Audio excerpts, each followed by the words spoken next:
Are you looking for a really awesome and amazing graphic designer? How about an illustrator or a photographer? This is Rainey Roberts, and I wanted to tell you how you can get my designer, illustrator husband, Scotty Roberts, to work for you on your project.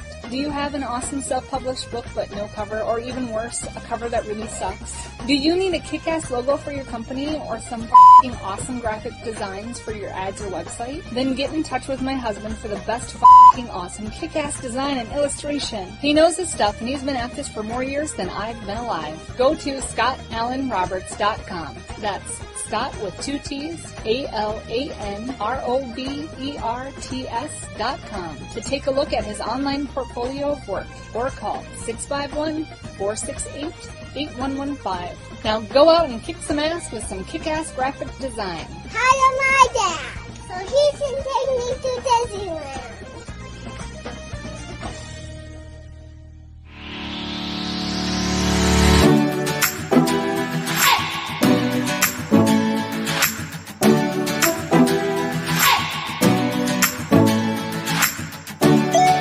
You're listening to the Intrepid radio program with Scotty Roberts. Intelligent Talk.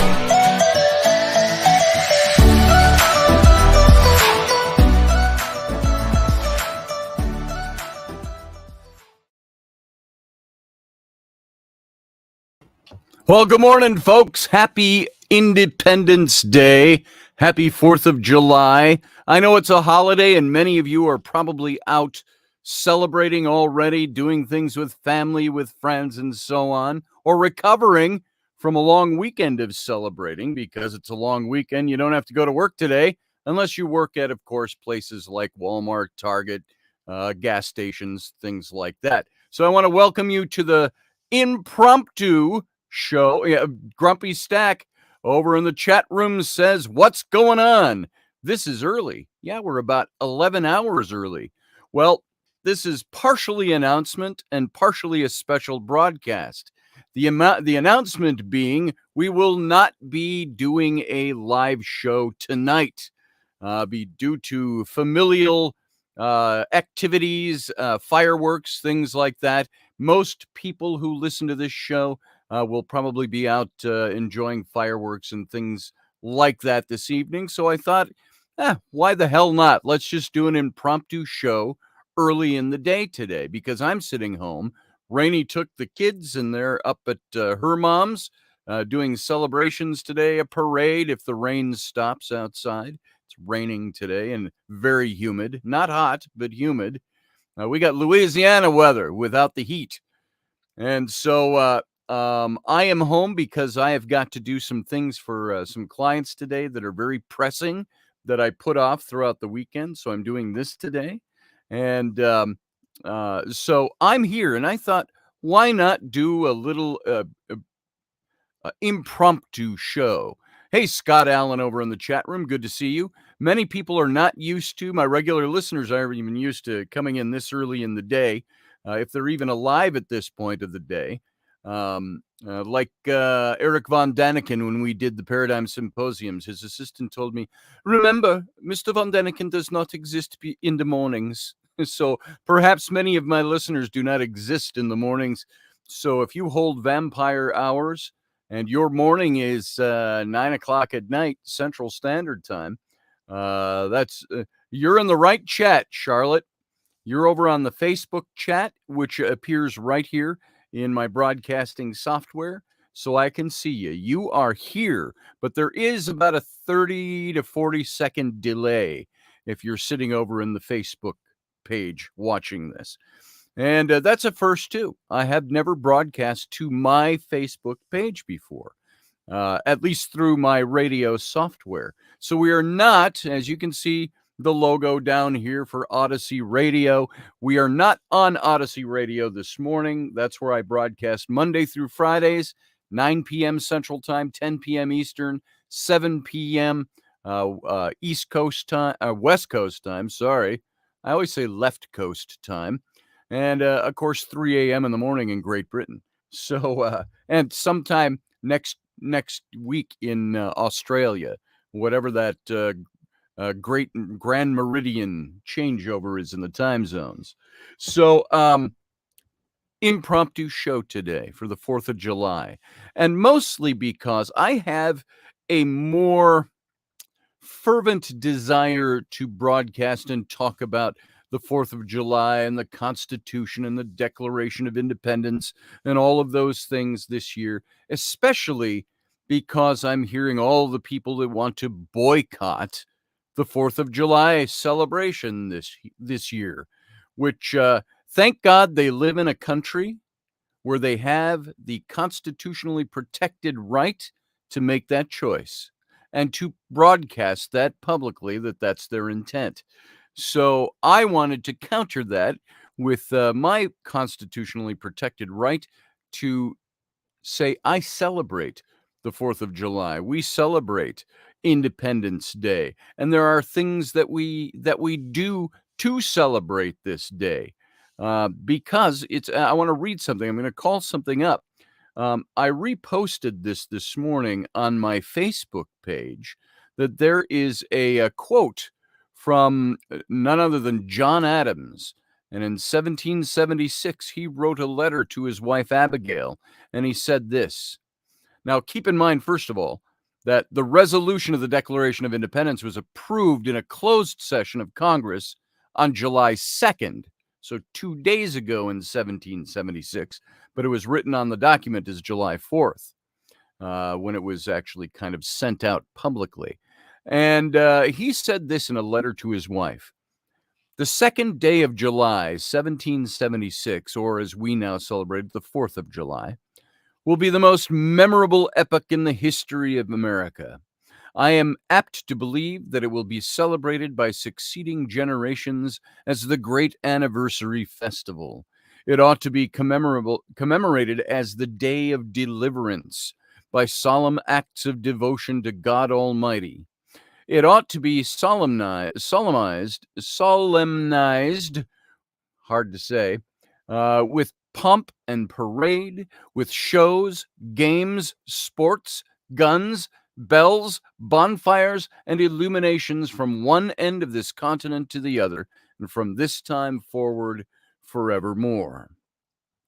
Now, I also posted something the other day, which is a sentiment I think we need to keep in mind. And I heard this said by Dennis Prager, although it's not an original thought with him. It's that the most amazing thing about America is to look at all the good our country has done for so many people, despite the imperfect humans that made the country what it is. So while we have our own issues with our country, and we all know them, we have our own issues with our families. We have our own issues. Take it down. Make a microcosm out of this. Take it down to your family relations or the people you love the most. Can you say that your family has always done the right thing, that your loved ones have always performed the way that you would, that your family has always been perfect in all its decision making? No, not necessarily. Hey, Dustin Brill, welcome to the chat room. And can we say that about anything we love or anyone we love? No, because we are human beings. We are wrought with imperfection. And we may be good at the core, but many of us have carry out some of what we believe is our version of the goodness in imperfection. And while the United States may not be a perfect place, it is, I believe, the very best place to be. I would rather live nowhere else. Now, I'll put a caveat on there. I could move to the Isle of Arran off the coast of Scotland in the Dalriada Straits and raise horses or ponies or cows and have a little place in the green hillside and go into the little village to the pub every night and enjoy my time there. I could live there.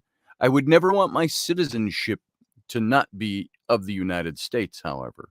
And while there are changes that need to be made and things that we do, the crafters, the founders of our Constitution, the ones who wrote the Declaration of Independence, all of those people were imperfect people, but they strived to do the right thing. And where they didn't do the right thing, they strove to correct that and amend that, you will find in the Constitution. Why do we have amendments in the Constitution? Because they saw that there were gaps and things that needed to be covered that weren't there in the original reading and writing of that document. And so today, we celebrate those documents. We celebrate the founding of this nation, founded in imperfection. When they use the terms all men are created equal, you'll get some people that are up in arms and want to pull that apart. Well, that's not just for men. It's for women too. Well, yeah, of course it is. And they also say, well, when they wrote it, they didn't mean all men and all people because there were slaves. And yes, those are indeed realities in the era in which those crafters and founders lived. The world economy was based in slavery. And I know people that are all up in arms about the racist issue and slavery in our past will bring that up. Well, you know what? They worked very hard to change that. They laid the groundwork for the next generation to make those changes. And not every signer of the Constitution, not every, or of the Declaration of Independence, was a slaveholder either. And so, but slavery was a very real reality, not to be redundant, that existed at the time. And changing that was a course of events that this country was only the second in the world to incorporate. The first before us was Great Britain. They abolished slavery before we did, then we abolished slavery. And you had people who were our founding fathers, if you will. Oh, there's that male thing again.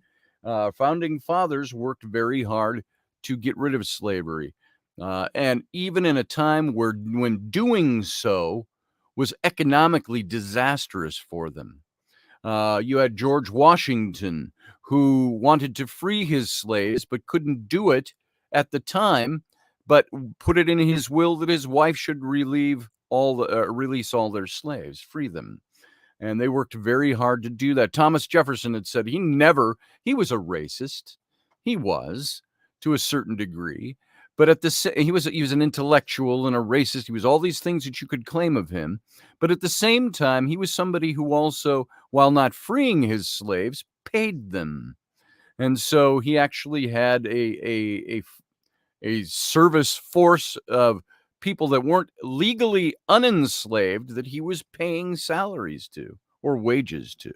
So, and that's just in light. You can go review all of that stuff and find out. Now, it wasn't so much that generation that did away with slavery, but it was that generation that recognized that the things that they wrote were imperfect and needed to be amended and needed to be changed. And they were eventually in this country. That it was meant for white landowners, male landowners. Somebody told me the Constitution was only written for white male landowners. Well, at the time, that's kind of who existed. And they thought the vote should belong to the people who run the country, who make the economy work. And of course, that paradigm changed as well. Now, it wasn't until how many years later, about 130 years later, 140 years later, before we had the 19th Amendment, which gave women the right to vote. So it took a long time to change some of these things. We also did some atrocious things in our history with the United States. You look at the eminent domain and the clearing of the American West, and the conquering of the American West, and I should have my friend Reuben Fasthorse on here today. But the conquest of the American West and what we did to the native peoples who were here. There was one side that condoned it because they said, well, we're going to do this because we want to own the continent from sea to shining sea, which is even in some of our patriotic songs. But at the same time, we were committing atrocities against a people. And now, today, you would ask my friend Reuben Fasthorse, who's Lakota Sioux. We talk about this quite often, is that none of us were part of that paradigm with a 21st century mentality, or even a few years ago, a 20th century mentality. These were people that lived in the 18th and the 19th centuries. And it was a long time coming before we evolved. Now, evolution is a lengthy process. People say we should evolve fast. Well, evolution isn't a fast thing. Evolution, even if you look at the evolution of mankind, if you put your belief in that kind of a scientific model, even evolution of mankind didn't happen overnight, didn't happen in 100 years. But when I speak of evolution, we can grow, we can learn, we do things. And where America is a nation that is full of imperfect people throughout its history, doing imperfect things, it is still the very best place to be. Why do so many people clamor to get here? It's because of the system that we have. As imperfect as it is, it's a place where there is free. You know, I don't mean to be sing-songy, but what's Green is his last name. What's his song? I'm proud to be an American, where at least I know I'm free. And I won't forget the men who died to give that life to me. And I'll gladly stand up. And I don't remember the words off the top of my head unless I'm singing it. I'm not going to sing it. So I like what Charlotte says here. Yep. By the way, the 3/5 clause of the Constitution didn't differ between black and white slaves. It also was a portioning of electoral votes. They counted 5 slaves as 3 votes, basically laying around work for improvement through amendment. Without that clause, civil rights could not have happened at the federal level. And that's very true. And that brings to question, and Charlotte, if you want to call into the link here, I'll post the link here just in case nobody can look it up. I invited her to come in and speak if she had some time. You don't have to, but here it is. If you've got the time, come on in. One thing about the Constitution is that it was a perfect document. And people say, oh, but it's outdated. It can't be outdated. In order to call the Constitution outdated, you'd have to tear out all the amendments and throw them away, because that document has been amended many times over the years. But the founders, in their genius, made sure that the Constitution was something that was very difficult to amend. Why? Because they didn't want emotional issues or emotional crazes or fads of even a temporary majority of the nation to sway the founding document. So what you had to do was propose a change, an amendment to the Constitution.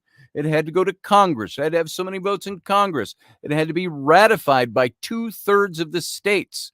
Meaning today, like take, for instance, an amendment that I am very happy never happened because it was a whim. It was based on totally on a religious point of view.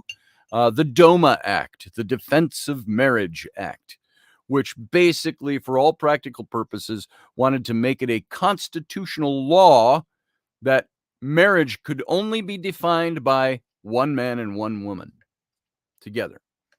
And that failed, and it's good that that failed. I don't believe that that should be something that the federal government is in control of, nor should the Constitution protect that.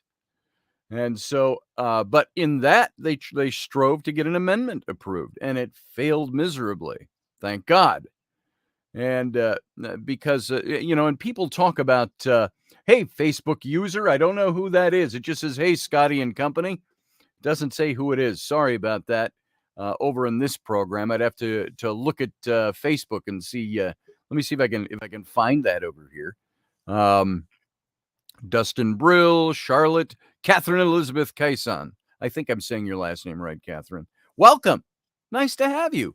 This might be the first time I think you've ever been part of the show and in the chat room. And by the way, folks, if you are listening to this show, you can also now pick up this show over on Facebook. You can pick it up on my Facebook page. You can pick it up on the Intrepid Radio Facebook page. And you can comment there. It will show up in my broadcast software here, though it always doesn't give your name. Hey, Angela Thomas, happy Independence Day to you as well. I'm going to bring Charlotte in, and I've also got my good friend Ruben Fasthorse is standing in the wings. Ruben, if you can hear me, hang on a second, and I'll bring you in a couple of minutes. Charlotte, how you doing? I'm good, Scotty. How are you? I can call you by your real name on here, can I not? Yeah, you can call. I mean, okay, folks, little explanation. I have been deplatformed several times from Facebook because I am a huge proponent of the Constitution, what it There it actually is. says. So yeah, it's I'm actually Nancy Planetta. Hello, everybody. Nancy Planetta, my good friend of 20 years or more. Decades. I'd have to do math, and I don't do math. Math is hard. And so so I invited her to come in because she has some great views on a lot of things, and I listen to her on a lot of stuff. Believe it or not, Nancy, there is a lot of what you say that I, a proud white American male, listen to and say, this woman, this broad, this chick, she knows so much more than I do. And I love listening to her. She studies things in ways I don't, from religion to spirituality to politics and to our nation. So I want to welcome you here in that. And you can go find her on Facebook and friend her over there. Yeah, I'm glad to be here this morning. In fact, we talked this morning because I reached out to you over something I found that is not in my normal browsing. I almost spilled my coffee all over my keyboard. So that. I'm glad you're here. And I'm going to bring in Ruben, too, because I think this will be a fun conversation. This is my friend, Ruben Fasthorse, that many of my regular listeners know him very well. He's come on the show many times. And let me adjust my camera there. And I'm going to bring Ruben in. Misu, welcome. Yeah, older brother. Misu's little brother, yeah. But also, you know, I'm glad, Charlotte, nice to meet you. Happy 4th of July. Just want to share some insight. I came across Scotty, and he's always got some great topics and great people that come on and share. Unbiased, which is neat. I'm one of them. So to the white people out there, the red man says, this red man in New York State says, Wazich kechawi iokipi.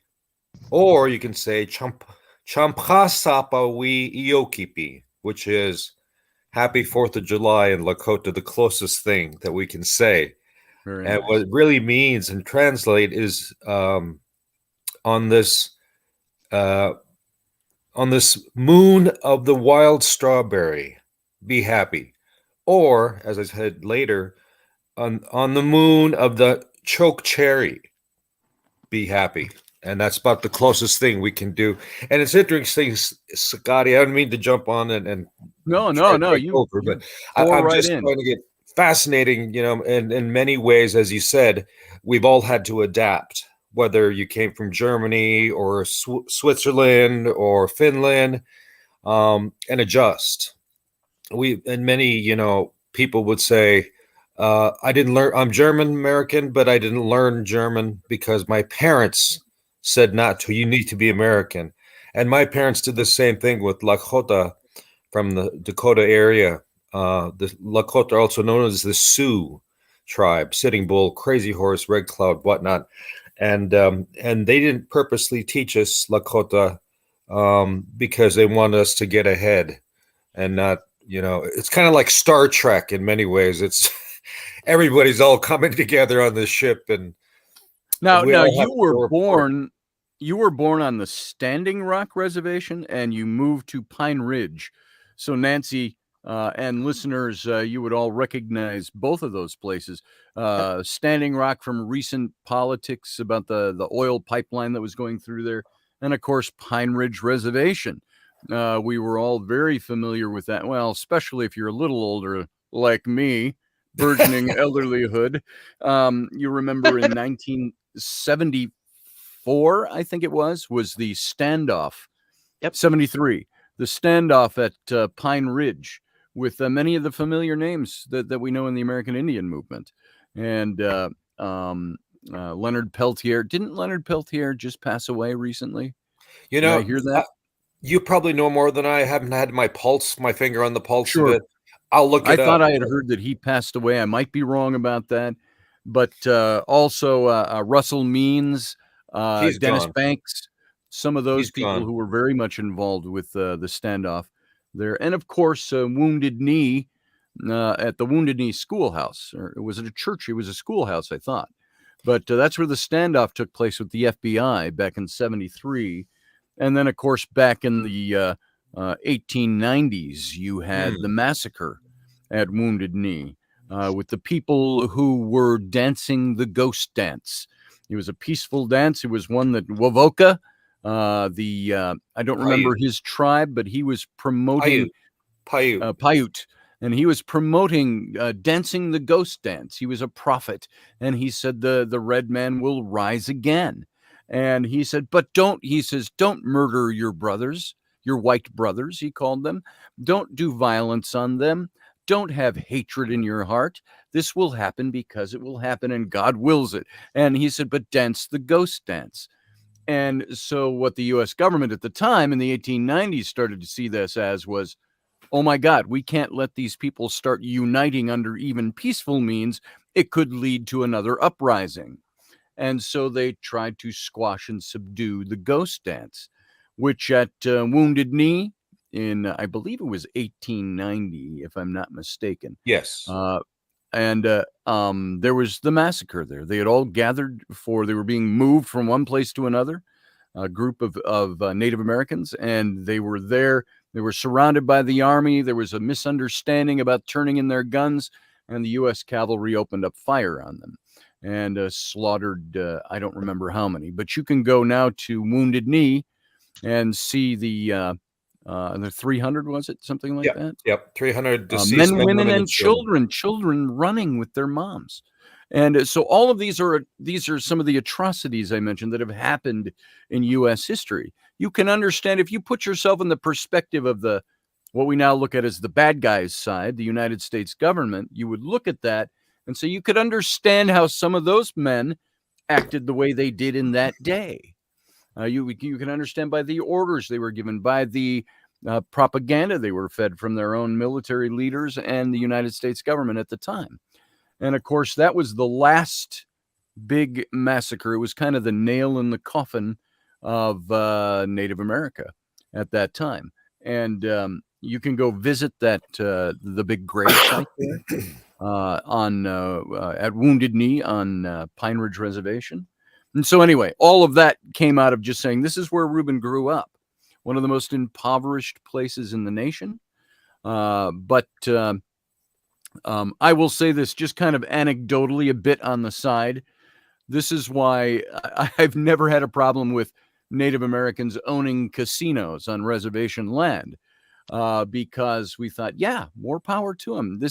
Maybe it's not great politics. Maybe it's not anything that somebody might look at casinos and go, oh, it's a casino.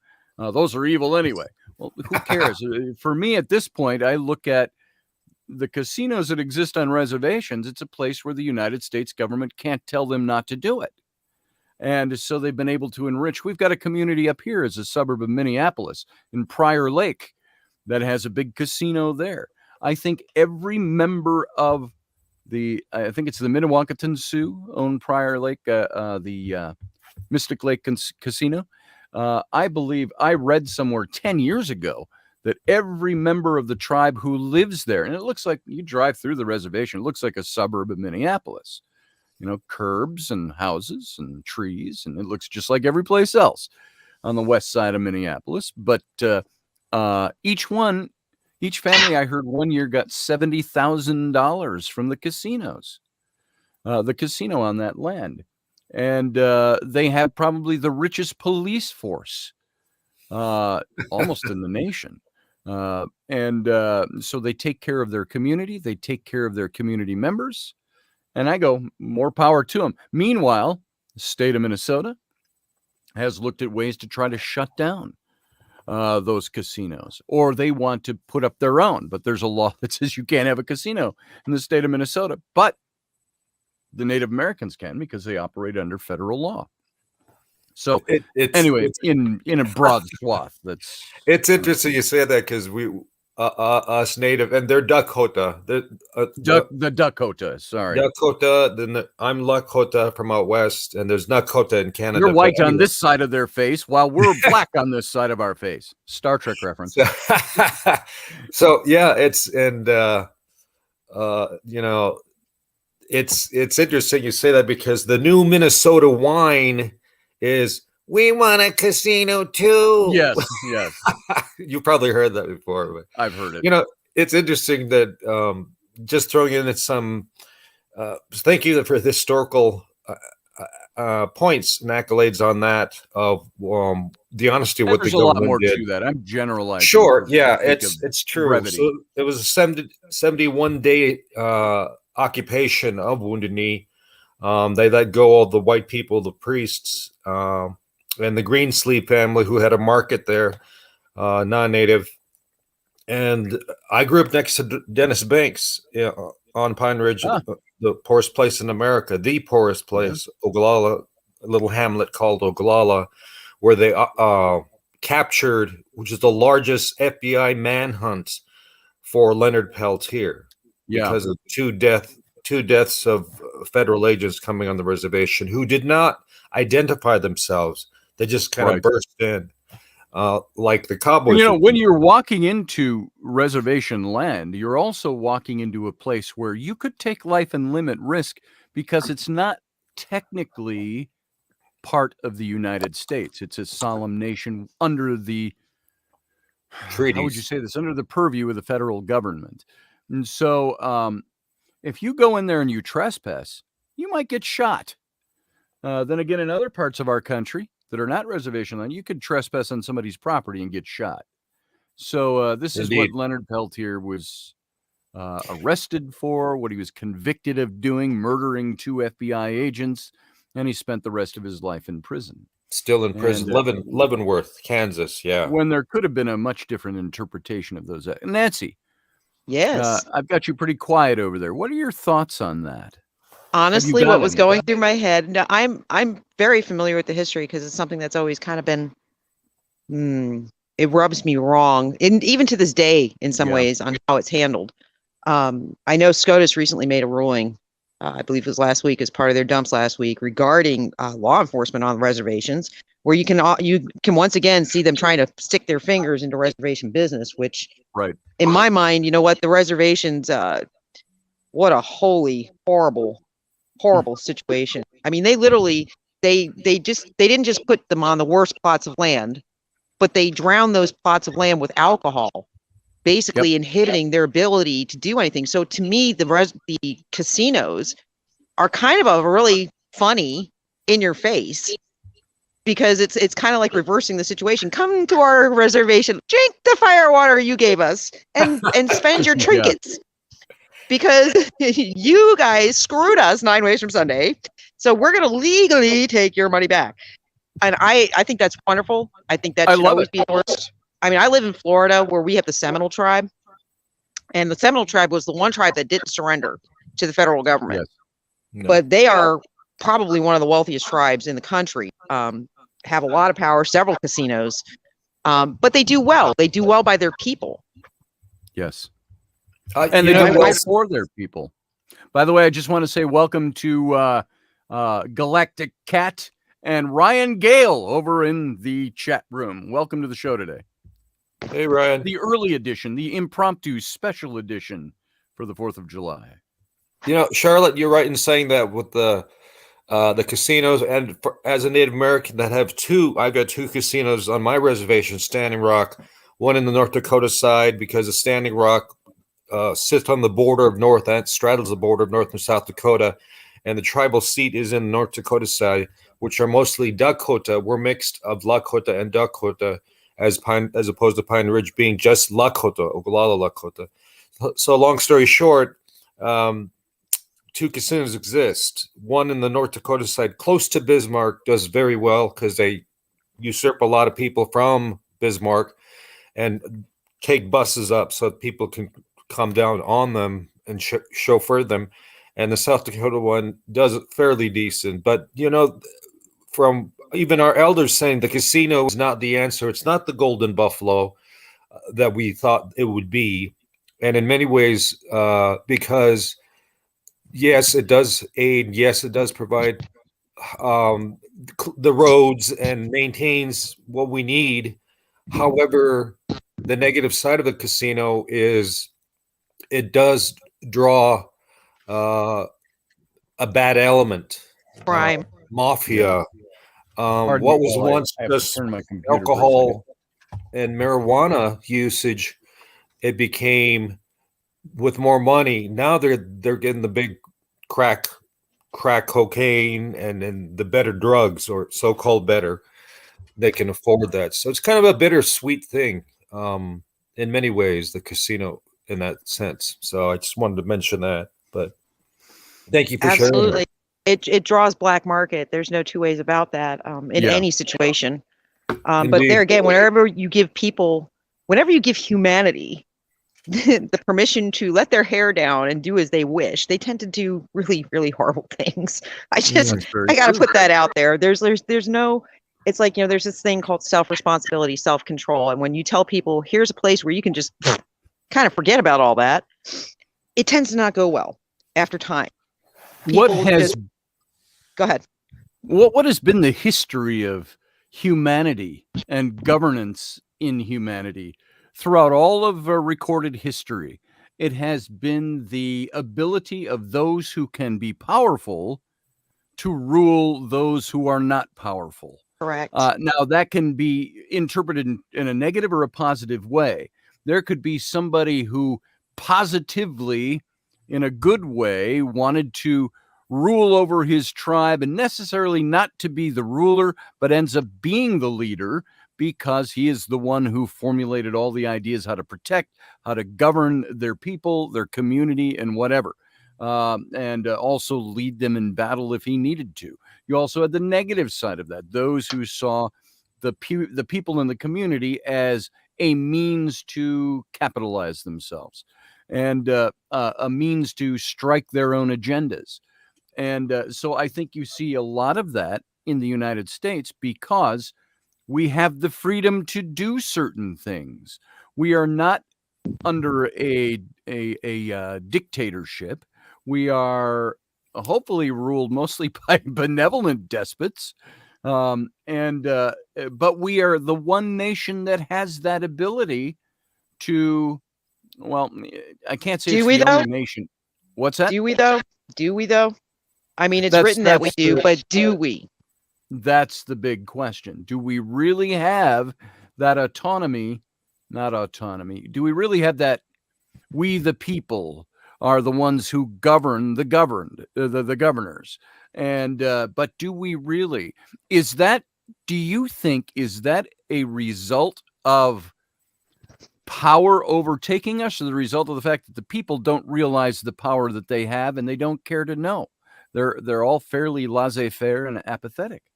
I think they're apathetic when things are going well. I think problematically, you have a situation right now where everything's tanking and people are actually starting to ask questions. And these are questions that should have been asked 50, 60, 70 years ago, if not longer. Yes. I mean, these are questions that, when you're saying, well, wait a minute, we have a Congress in session. We pay them money from our taxes. We pay them a salary. What in the holy hell are they doing? Exactly. Why are we having treaties that are being observed that were not ratified through Congress? Why are we not following the very laws that we scoped out, wrote out, our founding fathers sat down, they all had the brainstorm, they put it all together. And most of the young people, and actually people in our age group, Scotty, are completely and wholly unfamiliar with the actual writings. Well, I think we're the glowing, refusing to get old group. How do you put that? The glowing embers of the former fire of youth. God, we're the wise ones now. That's like that's what's scary. Somebody said that to me the other day, and I was like, what? Excuse me? Don't you have 9 grandkids? Oh God, I'm leaving now. But yeah, we are that generation now, and it's on us. And I'm not one to keep quiet. Whether you like it or not, it's interesting because same thing with me, that I'm considered to be called an elder, and I'm kicking and screaming, saying, no, that's not me. I don't want that job. But it's too big. You look around nowadays and you're like, oh.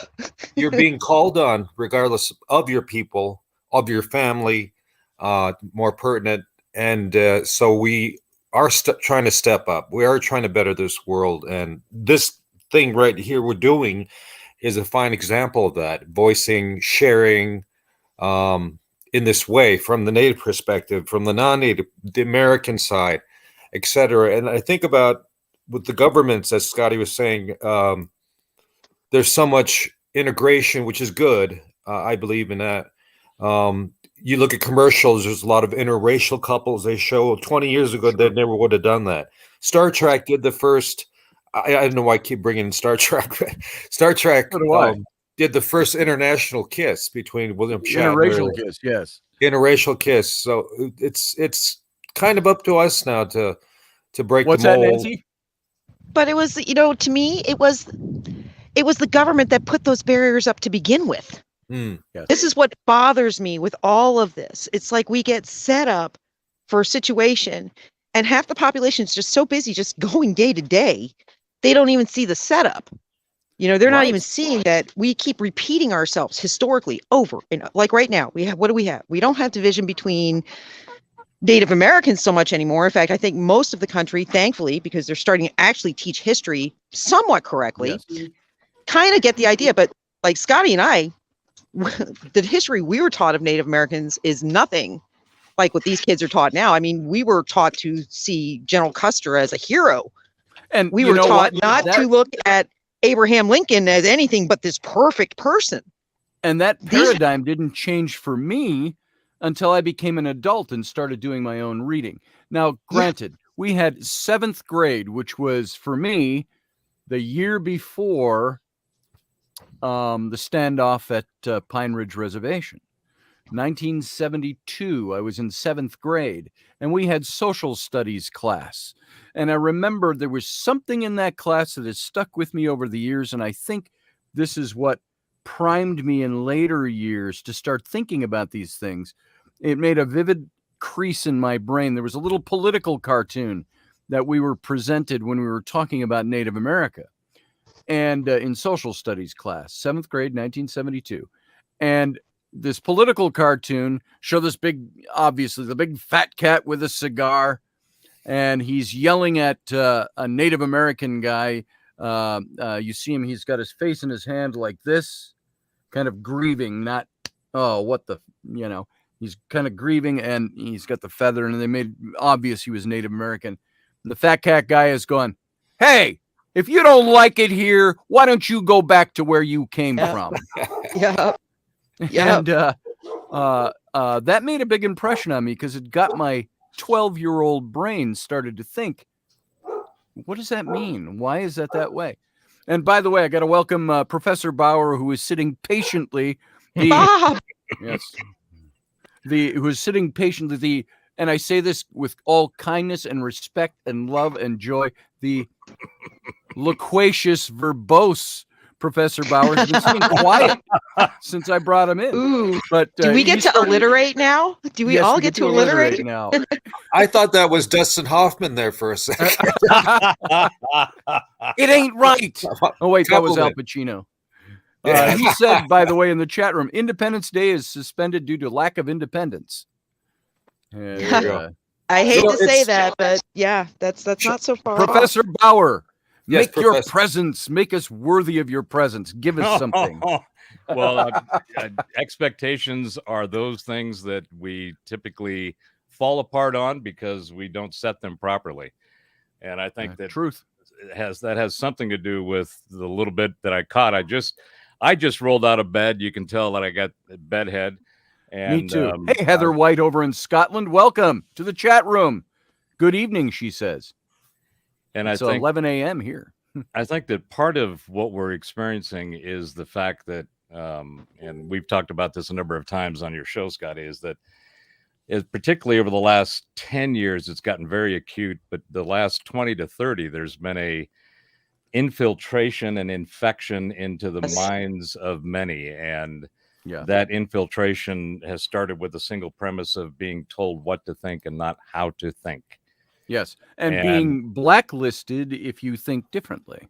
Correct. Yeah. And the control that we've given to those that have the extremely loud, emotive, aggressive, in your face words and actions has been the result of the majority, and this is just my opinion, but I think that the majority of people are not what we are hearing in the various discourses across the social fabric. We're seeing these very loud, obnoxious, in-your-face people trying to sell a narrative and a concept and an ideology that on itself is not a good product. And if you've ever tried to sell anything or been in marketing, you're trying to convince people of what it is that you think and what you believe and what you want them to think and believe. And from that, you get this basic narrative of, we don't want to hear coming out of you. And that has been, it's by itself has been permeated because the majority of people just don't want to be aggressive. They want to be left alone. Yeah. When I grew up in the 60s and 70s in Southern California, the original liberal movement, it was completely different narrative than what it is today. Today, as I described, it's all, you must adhere to this narrative that we have concocted and curated and crafted and given to you. Back in the original liberal movement, it was screw the man and leave us alone. And now it's the complete opposite. Now the man is the one that has to get you into control so that you can comply and acquiesce to their requests of being minions into these belief systems that just don't have any. If anything, they're at a minimum, they're missing common sense. That's why people are they're struggling to buy it. So the more resistance of common sense, the more they push. And the people that have been, traditionally, those that basically go on logic as opposed to emotion, we have gotten to a point where that we part of the nature of that and the habit of that is to just leave everybody alone, just to be quiet, just to as go. And they've Jay Porter, who just came into the chat room, says nobody matters. Exactly. Well, the only people that matter are those that agree with what they're being told to agree with. And I think honestly, I think the government played a strategic play back in the 60s and 70s. I think they basically took over the man movement and utilized it to their advantage, which is, I think that's what we see right now. These are the same people that were protesting in the streets in the 60s and 70s. And I think these are the people that they believe they're doing the right thing. And that's what kills me with this whole thing, because we all sit here and fight, and we're fighting for our voice. And those voices back in the 60s and 70s, as well as I do, they shut everybody and everything down that disagreed with them. And it wasn't necessarily because there was no logic in some of their arguments. It was simply because they just decided that, hand in the face, I don't want to hear from you. My freedom of speech. And I keep telling people who throw out the amendments as an excuse for their behavior are not truly understanding what the amendments say. They do not understand it, that your freedom of speech does not override mine. I have the ability to walk away, and so do you. Cannot bounce on somebody else's head and convince them that your reality is their reality. Yes. And I think that is what has killed me with this whole thing. It's the reality measures. It's screwing with people. We are so ass deep at war with each other. Right. We're not paying attention to the ball. We're not looking at, hello, we have a geriatric man in the office of the president, the most powerful office in the world. And the man is talking to himself as he's walking off stage and shaking hands with the air. Yes. And that's okay. No, it's not okay. It's not okay. And I don't care what party you're from, what political ideology you represent, or that you promulgate. We should not have a leader like that. I don't care what side of the aisle he's from. I believe that what we are doing is we're seeing people in power trying to maintain power by not aacknowledging the problems. What does a good leader do, or a good set of rulers? I'm going to mute you for a second there, Nancy, for background noise. What do good leaders and good administrations do. They admit their faults. No, that's the problem though, Scotty. Everybody's admitting everybody else's faults. Nobody's taking any particular self-responsibility. And that's what I said earlier. Self-responsibility. Where did it go? Yeah. Yeah, when I grew up, it was the whole thing of you are responsible, you are accountable, and if you don't take responsibility for being responsible and accountable, then you suffered the consequences, because it was the individual's responsibility to do what it was that you were accountable for. And so you were accountable for your actions. You were responsible for those. And then, you ended up paying the price. And I think that part of what we're seeing too, and this goes down an entirely different rabbit hole, but I think what we're seeing as it relates to the political environment and to the command and control that's going on is something that had to play out in order for it to be exposed for the foolishness that it is. Because if there's all this stuff with these, the white hats, black hats, the people behind the scenes, the energies, the angels, the demons, the spirits, and all those things. I mean, there's a cacophony of crap that is basically there's a confluence of all these things happening at the same time. And a lot of it, the majority of it, I think, it's a part of the cycles within cycles that the universe functions within. And there is an ending of a cycle of energy that's been somewhere roughly around 400 years, that those that are in power have been writing and using and manipulating to their own devices and designs. And that cosmic energy has come to an end. You can call it the end of the Piscean age into Aquarian. You can look at it from an astrological perspective. You can look at it from just the frequencies of the fields of frequencies that happen. And we are not aware of these things except for those that have essentially retreated into themselves. And they have found the source of the one within themselves, not from some government or some ideology or theology or philosophy or anything else. There is a sense of oneness, and Ruben, I think you can probably relate to this. The Native American traditions and the tribes and the mythos of not just here in North America, but around the world, Aboriginals and the ancient cultures that are on different parts of this planet have had this sense of self, of oneness, that is something that we all need to really dial back into now in order to get through this phase of this exposure of this just a really terrible approach to trying to control humanity, to try to control the minds. And the problem that they have now is that not only is this cycle ending, and the energy that they've been writing and manipulating for, again, at least 400 years from what I've seen, they're basically now like cornered animals. They know that there's no way out from where they are. And the rise of common sense and just logic, long live Spock and the Vulcans. But that the rise of logic and common sense is being pummeled by these things that are not common sense. And it's becoming, even for those that you would call or consider to be unwoke or unawakened or unaware, are starting to see that even though they haven't paid attention to any of this, they've stayed focused on their own worlds and their own lives, trying to do what they can to be the best they can be. They've been pummeled by this stuff that is illogical, that makes no sense. And ergo, as they see the resistance, they are now pushing back and throwing things. And, I've always said that it's not it's the quiet ones that you have to pay attention to. The noisy ones are the ones you can see and you don't have to worry or think about where the hell did they come from or what are they doing.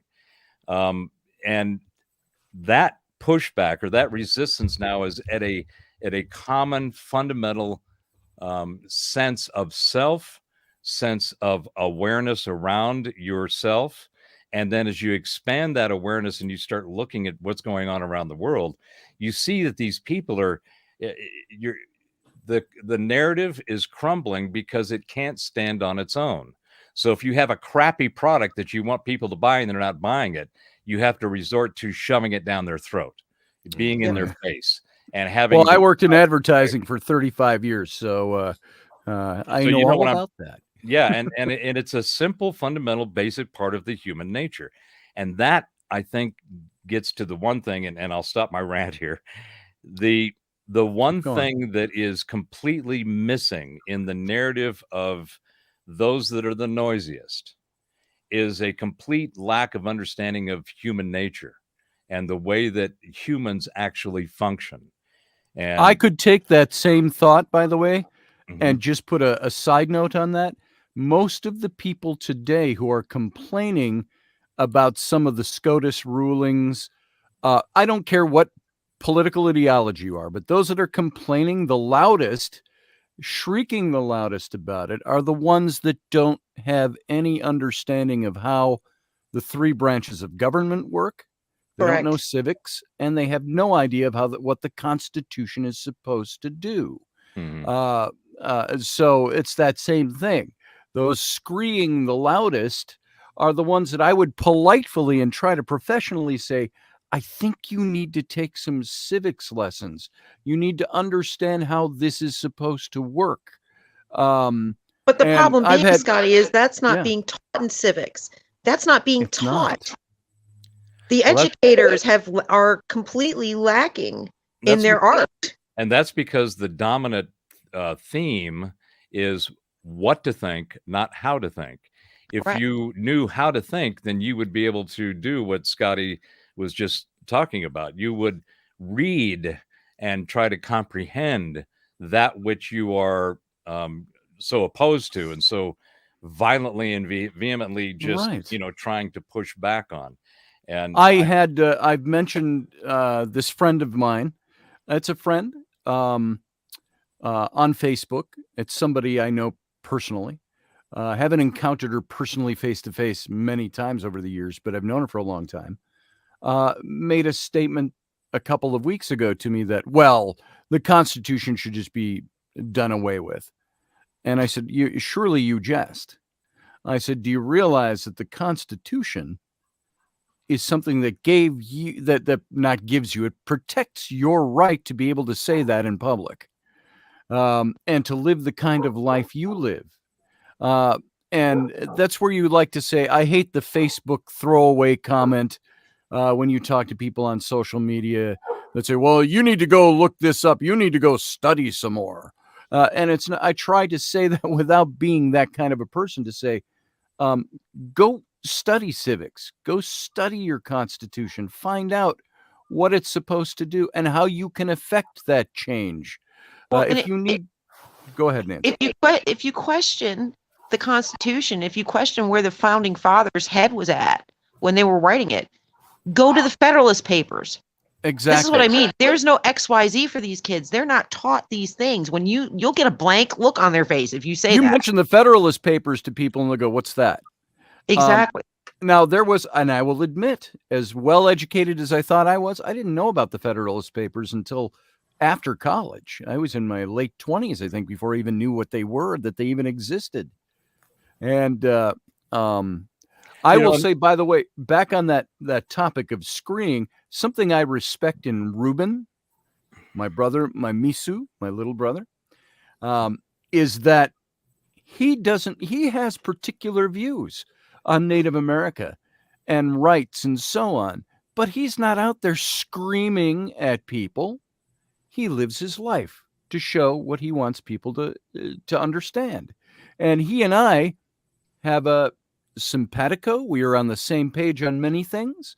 We're on different ends of the political spectrum, but we agree on many things because he adheres to, like what I've said, we all live in the here and the now. And so we have to live in the here and the now. We have to function in the here and the now. We have to express ourselves in the here and the now. And so that's something I just want to throw that out for Ruben. Not blowing sunshine up your kilt, Misu, but he is somebody who speaks his mind in gentleness and in common sense. So that's what we're lacking. Aren't we finding that more and more often, though, Scotty? that people on opposite sides of the spectrum, we have a lot of common ground. It's not prevalent. It's not the pervading thing we hear, I think, by design, but it is out there and it's growing. That is growing more and more and more. Ruben and I can be on different ends of the political spectrum and still agree on a myriad of things. Yes, and there's find common ground. Well, and I think it's actually more than common ground. It's respect. Respect. Yes. Right. And I think that's one of the things that, again, when I grew up, that accountability, responsibility also came with respect. And I was taught respect by understanding what at least who was teaching me about respect, what their definition was. And that respect was, you're a kid, you be quiet, you're to be seen and not heard. And it wasn't until I had children, most specifically, that I understood what they were trying to get across, because it was something that, when you have children, there's a combining of spirits and energy and biology and things that happen, but you don't know what you're going to get until they become sense of self, and they start realizing, who they are and what makes them go. And to that point, the other thing I was going to say about, you were talking about the Constitution. These people that complain about the Constitution are the same ones that complain about capitalism, right? And they don't have an understanding of that. And one of the best arguments that I've seen, at least with some results, is that when somebody says, well, the Constitution sucks and capitalism sucks, it's like, yeah, compared to what? Give me something else that has done what those two things have done to lift the world, the billions of people, to even have billions of people that can function and become better people and just better themselves and better their lives. And the last thing I'll say is that, Ruben, back in the late 90s, when I was in Atlanta, I started my record label called Intuitive Sound. And I selected that name because, to me, sound and music is actually where creation comes from. I think, even if you look at it from the traditional Judaism and the Bible, the word was with God, right? God spoke. And so speaking is sound, and it's symbology and the various components that come from that. But one of the first albums we did was called Sacred Ground by Spirit Keepers, and it was by Tom Blue Wolf Goodman and Danny Begay. One was a Chippewa and the other was Lakota. And we did a boatload of Lakota sweats back then. At least once a month. And I've got to say, Ruben, I think problem with the world right now is that everybody needs a lodge. I agree. It's amazing, and I love listening to everybody here because I'm learning as I go. And I call Scotty Chia because it's that respect you talked about, Professor, in regards to these kinship terms. As Native people use them, I would call you Chia, and I would call Nancy Tranke, older sister, older brother. And so it's by observation that we learn. And as a teacher for the last 30 years, teaching from the Gambit preschool to NYU in Manhattan, Greenwich Village, my language and the cultural aspects of it, because they all go hand in hand and mesh really well, is that the respect of considering you and listening to you. So we were made never to make eye contact. And Mrs. Crabtree would say, Mr. Fast Horse, look at me when I'm talking to you. In my culture, you didn't do that because it was disrespectful.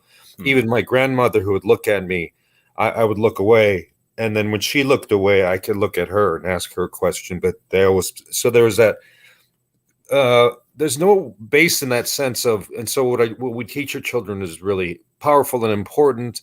I like to think that the men that were in charge, that did the best they could, Lincoln, the good and bad of Lincoln is he freed the slaves, but he hung 38 Dakota in Minnesota, the largest mass hanging. I will say about that, while he signed off on that, he also disallowed another 200 from being executed at the same time. He said, True. I don't understand all his reasoning behind why he did what he did. I think some of it was appeasement, though Lincoln, you don't think of him as being an appeaser, but I think some of it he had to do. Some of it he was forced to. There were actually 39, and he held one back from the 39 and executed 38 in Mankato. But there were, I believe, almost 200 Dakota warriors or Dakota men were brought to be executed, and he wouldn't sign off on that. You're right, Scotty. So, and thank you for saying that as well. Sure. And, I'd like to quote, and because my dad turned me on to Star Trek, the black and white, when I was a young boy. Yeah. And so I always loved that aspect. It was avant-garde. It was unprecedented. People were learning whether they knew it or not, in many, many ways. And one of the stories I remember, I don't remember the actress's name, the black actress, Lieutenant Uhuru. Nichelle Nichols. Nichelle Nichols told a story when they interviewed them, the original cast, and how she wanted to exit the show. She didn't want to be a part of it because it was too heavy, depressing. Here's a black person on TV, one of the first few women black. We got Supreme Court judge, a black woman, sure, a vice president, etc. So all these, I like to think that by our past and looking back at what those exploits of our elders did, native and non-native, Jewish or Christian, doesn't matter. She said that she was going to quit. And backstage, and somebody came knocking on the door, and she opened the door, and it was Dr. Martin Luther King. And he said, "You need to stay because you're going to be that light in the darkness," to that effect. And that's why she stayed for so many years. And so, hey, I want to get all of your reaction to something here, and it's something we've all heard before. But since I've got the three of you on here with me, I'm going to read something that's very known to all of us, and I want to get your reactions. And it's just, and all of you out there who are listening, if any of you are listening that are detractors of the Constitution or believe it needs to be done away with, let's get some input here from the three of you. And if anybody wants to call in, and of course you can write in the chat room. Here's the preamble of the Constitution of the United States. We, the people of the United States, in order to form a more perfect union, establish justice, ensure domestic tranquility, provide for the common defense, promote the general welfare, and secure the blessings of liberty to ourselves and our posterity, do ordain and establish this Constitution for the United States of America. Now, I never saw that more dramatically read than when Captain Kirk did it in the original Star Trek, another Star Trek reference. A private little war. It was the Omega Glory. No, which one was it? The Omega Glory, yes. Where they go on this planet and in the science fiction of it, and they were divided into the Yangs and the Coms. And the comms were in power, but the hidden secrets and the holy words and the holy documents were their versions of the United States flag, their version of the Constitution of the United States, and so on. And they garbled the words. It was in an old language. What a great metaphor for today, a language that nobody understood at the time. And they would say, the E plebnista or something like that. They called the we the people. And it was Kirk, of course, that is the star of the show. But he gives that stunning monologue where he pulls up their documents, their ancient documents. And he's got the Constitution. He says, what you call E plebnista, he says, is we the people, in order to, and he does his dramatic reading of the preamble of the Constitution. So I want to get all of your input on what you think. Ruben, I'm going to put you on the spot. What's your thoughts on the Constitution, that preamble I just read? Okay. I like it. What I think it's not so much to just dismiss it, as some people are saying, is to keep revising it. Benjamin Franklin learned a lot from the Six Nations here in New York, the Onondaga, Cayuga, Tuscarora, Seneca, Mohawk, Oneida tribes, and uses that symbol every time you take out a dollar bill, turn it over, not with the Washington facing you, but the opposite, the eagle holding a laurel leaf of peace in his talon and 6 arrows, or 13 arrows for the 13 colonies. Now that was learned from Benjamin by visiting the Indians and sitting in council with them and observing. And they said, if you take an arrow like a tribe or a colony, it's going to break. But if you take 6 or 13, unbreakable. And so I love that kind of I like that analogy aspect of the history. So you look at your dollar bill in that sense, finding things that Native Americans have contributed to our government, democracy that we have. But also I wanted to say that the Constitution can be revised again because it still says savages. It does. Savage or savages. Of course, that was the I don't know if there's an adjective way to describe the word paradigm. It was the paradigm of the day. It was that's how they refer to them. They called the Muslims the Musselmen. The zeitgeist of the time, right? Yeah, the zeitgeist of the time. And yeah, that could be revised. So it's in closing, I guess what I want to say, referring to Patrick Stewart in one of the movies that was in The Next Generation, he used a line where he has to go back into time and then comes back and brings back Alfred Woodard. Woodard, I met her, nice, great woman. She was at the DAPL, Dakota Access Pipeline. Oh, right. And she First Contact. said, "Where's your thank you, First Contact. Where's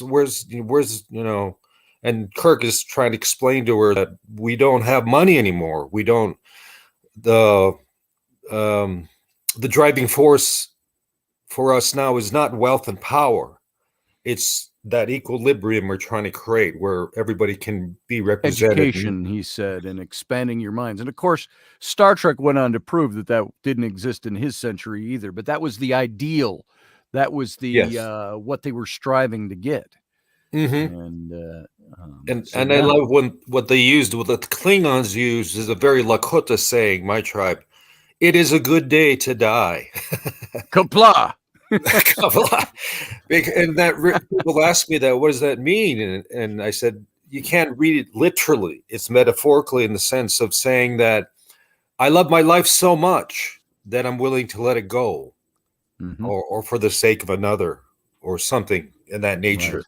Yeah, it is a good day to die. So, which actually was something some of the gladiators used to say in ancient Rome. It is a good day to die. Or as a Klingon would say, it is a good day to die. Live long and prosper. Yeah. That's right. Thanks, Ruben. Nancy, what are your thoughts on what the preamble of the Constitution says?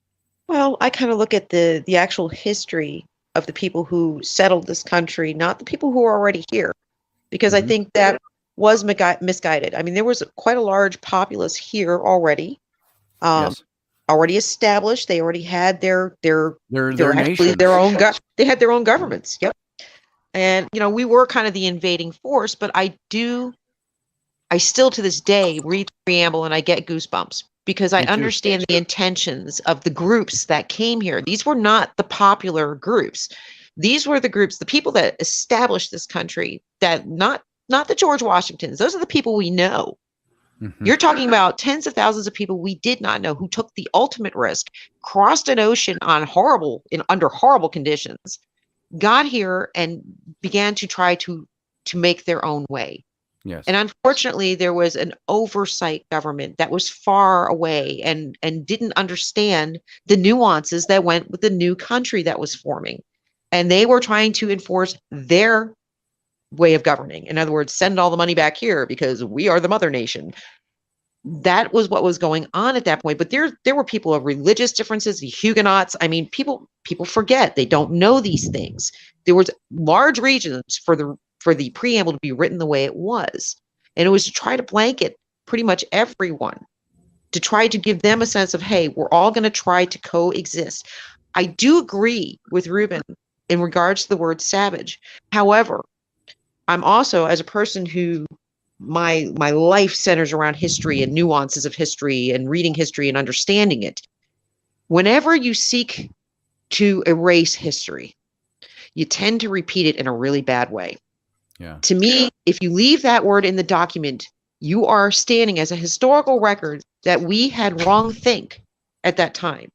We saw a nation of people, and by the way, my beliefs, Ruben, are very, very, oh, that's my dog barking. My beliefs are very similar to the Native American beliefs. Scotty can tell you that. I always found them to be beautiful and balanced and a way to exist that conforms with everything around us to become greater. That was what I was seeking. Not that there weren't younger. bad people in the Native American community either. There's bad everywhere. In the white community, there's bad everywhere. But It's that human was nature. the overall push of the way they lived. My thing is when you try to retranscribe history, Scotty, it's why you and I started conversating this morning, because I had a question about a transcription in the Bible. And I'm not Christian, but I for historical reasons, there was a quote from the book of Judges regarding Gideon that has a lot of meaning to special forces people. And it's about the choice of the 300 that he was going to take to conquer the Mennonites. Right. And when I went to look the quote up, and I am not joking you, I found several very popular versions of the Bible that quoted it differently than like the King James version. And that difference made it was in complete opposition. So some of the Bibles were saying that the 300 that Gideon took were drinking the water from their hands, lapping the water from their hands. So those were the guys that were. Yeah, when they stopped to get a drink at the stream. Correct. And the other Bibles say it was the 300 men who had gotten down on their hands and knees like animals and were lapping water from the river.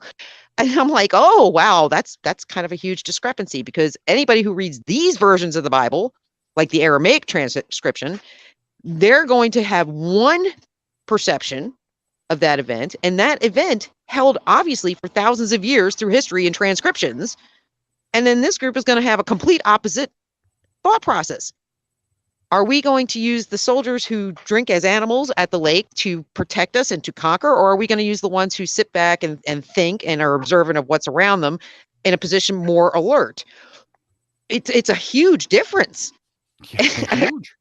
And I said to Scotty, okay, this is problematic because it's transcribed differently. And these are not little, these are like the Bibles you keep in your bedside tables and stuff. And I'm like, oh my God.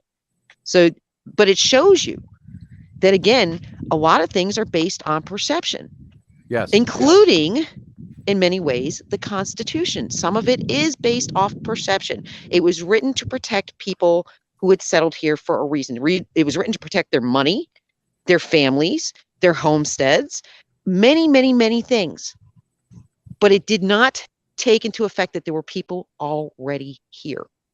Now, I still want to get Professor Bauer's take on this, but I am forced to read something that I read on the Friday show, the opening of the Declaration of Independence, because what you're mentioning is the context.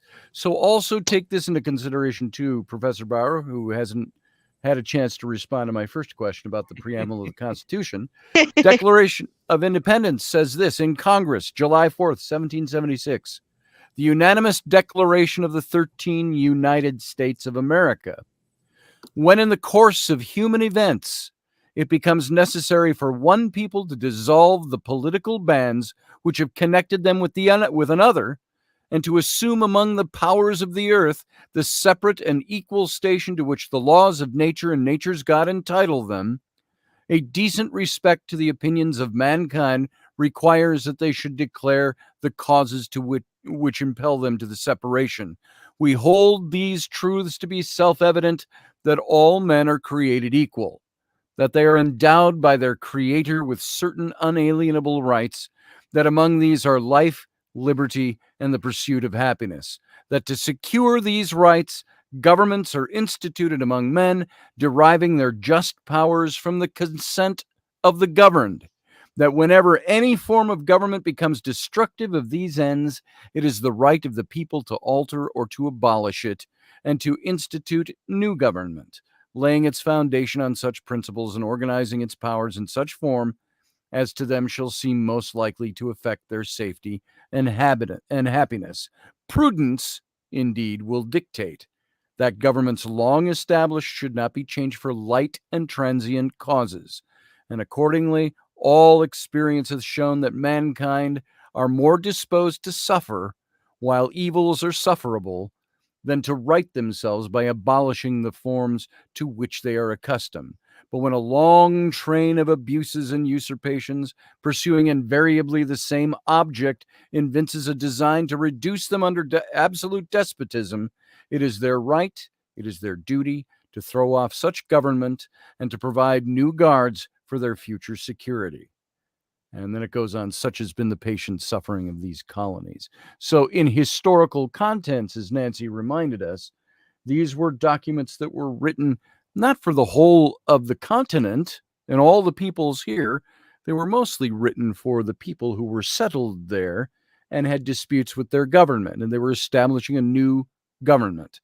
And when they say all men were created equal, it wasn't written for everybody. It was written for them. And it wasn't until they started spreading out until that's the evolution I speak of, where all of those people who crafted that document, that became something that they had to understand, that we've got gaps in this and we need to amend this, or we need to make sure that all are included, and so on and so on. Okay, Professor Bauer, I'm going to turn it over to you now. Your reaction to the preamble of the Constitution of the United States, as well as you can throw in the Declaration.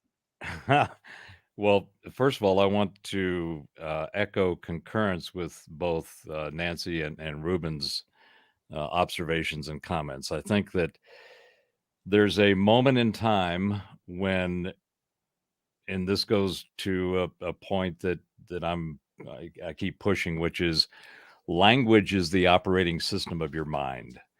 So the words and the concepts, the perceptions that you get come from the language that you have learned and that you use to express and to be in the existence that you are. So having said that, if you look at the origins of where this entire movement came from, you can look in a lot of ways. You can look at the Constitution and the Declaration of Independence as the ultimate anarchist manifesto, because what happened was there was an oppressive, going back to the point I was making earlier, a complete lack of understanding of human nature that was occurring where these people who left where they were to come to America, that oppression was happening because of a lack of understanding of human nature and trying to control that.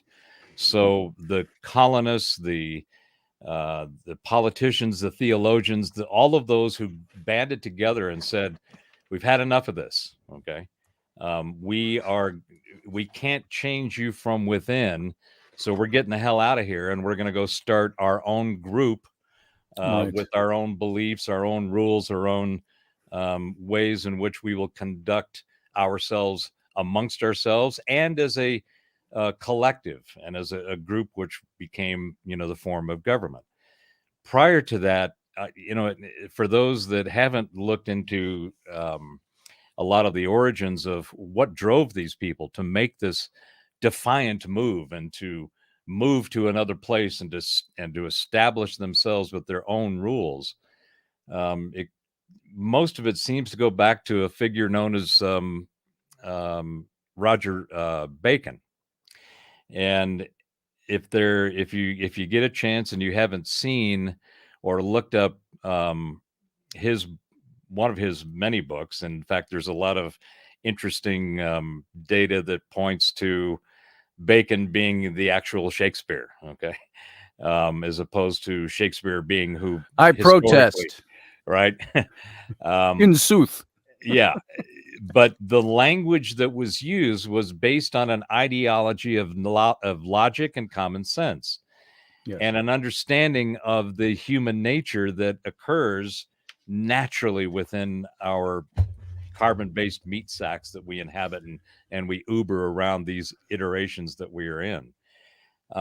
So the intelligence, and I don't want to get into the definitions of intelligence versus smart, because there are two delineations there that are very important, but it is a part of who we are and how we function, how the human mind works. And I'm intelligent, but I'm also smart. SMRT. Smart. And I get into this intelligence thing because I'm, my tech side, I'm deeply involved in artificial general intelligence and blockchain and all these other things that are happening, which are quite fascinating and worth a whole nother discussion. But the point is that the language that goes in is defined by the perception of the world around us. And that perception back in the 1600s, when Descartes kicked off the current delineation of the way that science is, we have a materialist reductionist model in science. And that's what Descartes back in the 1700s took and separated the spirits, the gods, and the angels, and gave that to the church, and everything else material wise was given to man.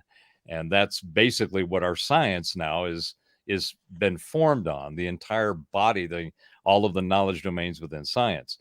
Well, people like Bacon were both scientists and philosophers. In fact, philosophy used to contain science, and then that got separated out.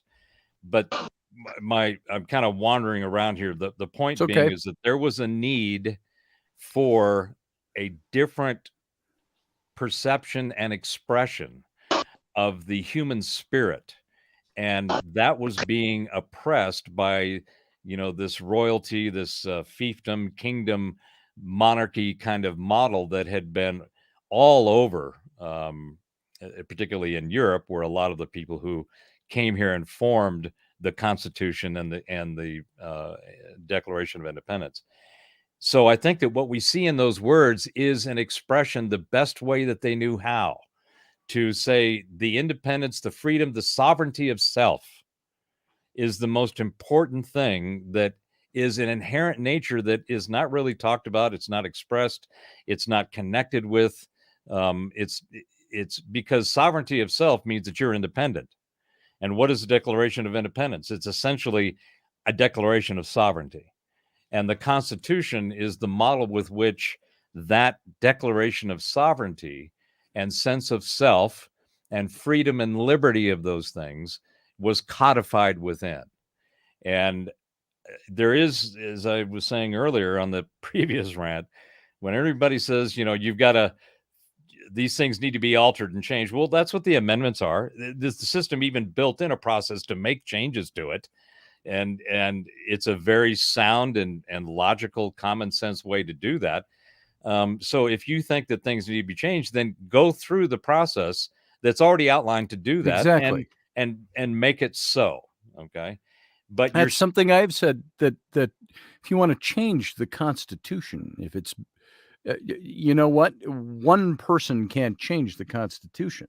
But if you have a bunch of people that want to get together, push to either push your elected officials or vote into office, no matter what your ideology is or what side of the aisle you're on, push to vote for the people that support your cause and propose. It takes time. These things don't happen. If you want to amend the Constitution, it can be done. But the founders made it a very difficult but not impossible process. You just have to you have to convoke a constitutional Congress. You have to propose. You have to have votes on it. You have to have certain lengths of time. You have to have 2/3 ratification by the states, the independent states, in order to make it part of the Constitution. If you believe in what you're either making a lot of sound about, or caterwauling about, or belly aching about, or what is your true belief, then put feet to your actions, your feet to your ideals, and push to have something done.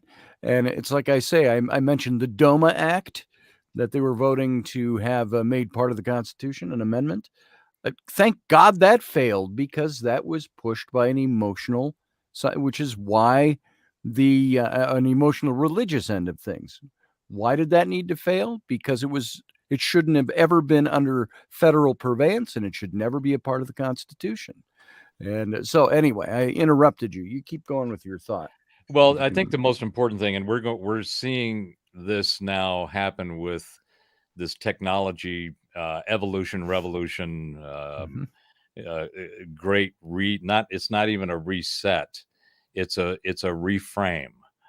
There are so many things that we have now in our current model of our civility, our governments, our institutions, it's gotten to a point where it needs to morph. There needs to be change. And there are mechanisms with which to do that. But the most important thing that we're about to see is the sovereignty of self. Yep. Because we are now all integrated into this digital paradigm and this fabric that within which the entire global society functions within. So everything that we're doing, all of the stuff that we're saying now in the shows that we've all done over the years are going to be out there in perpetuity. It will be something that will, sure. Unlike back in the 60s and 70s, the shit that I did, fortunately, was not captured anywhere except maybe on a faded old Polaroid, and you can't even tell it's me. So I'm real happy about a lot of that, but all of the stuff that's going forward now, and it goes back to what Nancy was saying earlier. I mean, we are a generation that is now responsible. As much as I complain about, the generation behind us and the one before that, I've said since the mid 90s when I started seeing some of this stuff that as we get to where we are now in our 50s and 60s and beyond, unfortunately, we are responsible for a lot of this crap. But we are also the only ones that are going to be able to fix it, because the generation behind us, the last two, these people can't even start a push mower, and we can't rely on them to fix anything, because they not only have not been taught any of the fundamental skills of being accountable, responsible, having respect, pursuing your sense of self and all that you can be.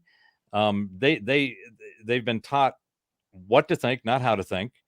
And so there's an entire reframing of their mind and the world around them. They don't even they have a sense of self, but they don't know. It's so mangled and abused that they do not understand what it really means. So we are here. And this is my opinion and my speculation. We are here now because we chose to be here in this time.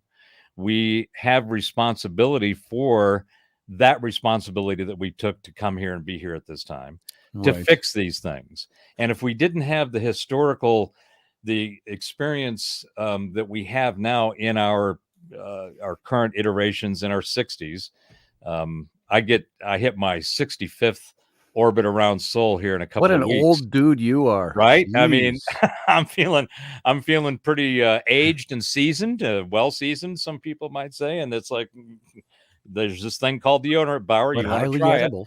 It? we call it 64 winters. Yes, 64 winters. There it is. But I feel more empowered now to be here to do what needs to be done. And it may come from the previous iteration or however many iterations back, where I made an agreement, a contract to be here during this time. I feel more empowered now to be here for this change than ever. I feel more empowered. I feel more sense of responsibility to take on the challenges and to get through this change to a better understanding and realization of what humanity really is. What are the core components that make us who we are, that make us the individuals that we are. And this narrative of this inclusive collective is just antithetical to common sense and logic, because it just doesn't work. And that's why the noise level and the volume is so intense on those pushing this stuff, because they can't get people to buy it, because it just doesn't resonate. It doesn't feel right. And when they can't get people to buy it, they want to try to force it. Well, that's the only recourse they have, because it goes back to the marketing thing. If your product sucks that bad, nobody's buying it. your last recourse is to shove it down everybody's throat and up their butts, and you hope Right. that those two will meet somewhere in the middle, and the person shall be transformed in their perspective and their understanding and their alliteration of themselves. When the most important thing is to be understanding that if you're looking for the one, if you're looking at it from a theological, philosophical, scientific perspective, you're using the wrong models. Yep. The one is always within, because our consciousness, our literal existence, and the consciousness that animates our carbon-based meat sacks is a part of what creates the entire universe within which we exist. And this is echoed within Native American traditions, most Aboriginal traditions. There is no place to go. There is no thing to connect with other than the one that is within.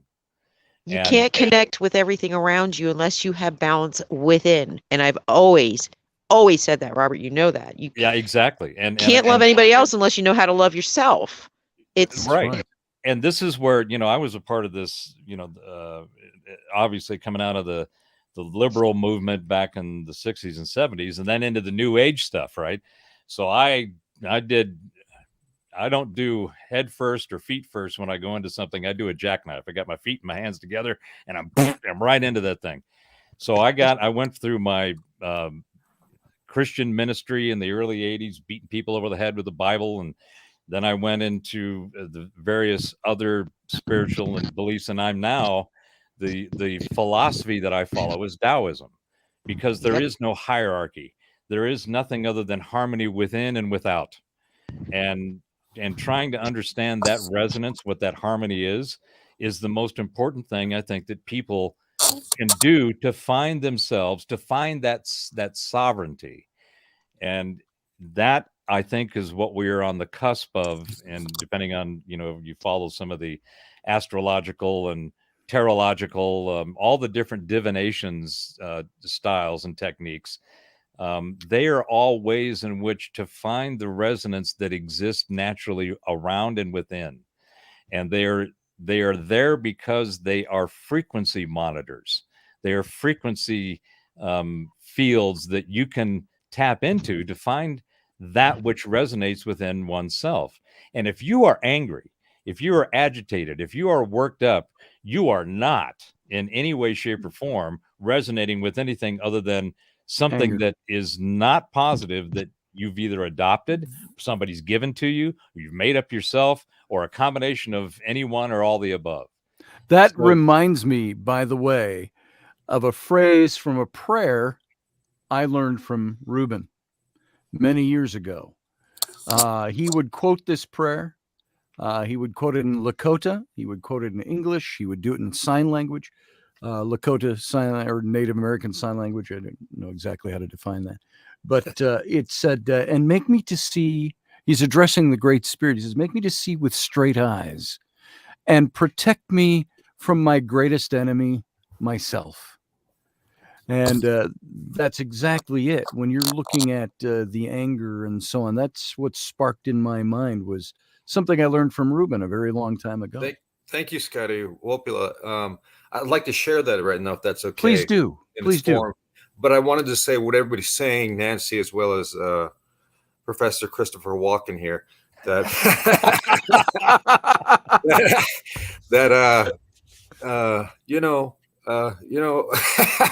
anyway, it's everything you're saying. It's very Native American, and I'm sure it coincides and coalesces with so many other spiritual thoughts and properties. I do believe in Taoism as well, Buddhism, the Eastern arts. They correlate with my native ways. I've worked with Aboriginals in Australia and South Australia for 12 years, Maori of New Zealand in 97, and all very tribal. But I wanted to say that to say this, that the old people say when I became 23, I got to go on the hill, which is a vision quest. As a young man, you look forward to your life and how it's going to dictate. And so they say the more, and you had the ceremonies were for men first, because men need help. women don't. Women have the power. They create life. And that's not feminism. That's just reality. My wife is more square-shouldered and straight-thinking than I am. So we're matrilineal, matriarchal, and so we have to. All of our prayers are in the form of some kind of physical suffering. As we physically came into this world, we'll physically leave in the nude, and so our ceremonies. That's why many Christian people say, "Oh, they're naked," and made us feel ashamed of ourselves. So I'm saying that to say this: when you sit on the hill for 4 days and 4 nights with no food and water, a little bit of temptation of both in wooden bowls, your protection is tobacco ties, your nude, the buffalo robe, and your pipe, and you don't sleep, you don't eat, you don't drink. And why is that? It's the idea I'm taking away the things that I need to live. I need water, I need food, I need sleep. But when I take those away, I am purposely doing it to reach the other side for some kind of enlightenment in that way. And so we do those ceremonies. But I love this prayer by Chief White Cloud, who's Lakota, and it's called, you can Google it, it's called An Indian's Prayer. I just say poetry, but so it goes like this. I'll combine it together. Usually I do it in silence and then I say it in English, but it goes like this. O great mystery, whose voice I hear in the wind and whose breath gives life to all the world, hear me. I am small and weak, one of your many, many children am I. Let me walk in beauty and make my eyes ever behold the red and purple sunrise. Make my hands respect the many things you have made, and make my ears sharp to hear your voice, and make me wise that I may know the many things you've hidden in every leaf and rock. I seek strength not to be greater than my brother, but to fight my greatest enemy, myself. Make me always ready to come before you with clean hands and straight eyes, so that when life fades as a fading sunset, my spirit may come before you without shame. Beautiful. Amen. I've loved that. I've always loved that. So, and that's the true, in many ways I tell people that's the real, there's no official language as a linguist in my language. There's no official language of America. English is the scientific language. English is the business language, but even the British don't own their language anymore. The more people that speak it English than American, Australia, New Zealand, and Canadian are Chinese. And it's the old King's English. So I like the fact that America has no official language. And to me, it's always been sign and gesture, silence, and in our observations. So the more you look out at nature, the more you look in here. And so that's kind of our meditation in many, many ways. Finding nature. May I ask a question that will put you on the spot a bit, Ruben? And everybody can answer this too. But I know you and I have talked about these things before. How do you, as a Native American man who understands your history, who understands where we are today and works to work together, how do you simply feel about being a citizen of the United States? I've always felt like I was always a citizen. It wasn't until 1924 the U.S. government said, now you're a citizen. Now you're 1978, they said to us, now you can pray like the way you used to.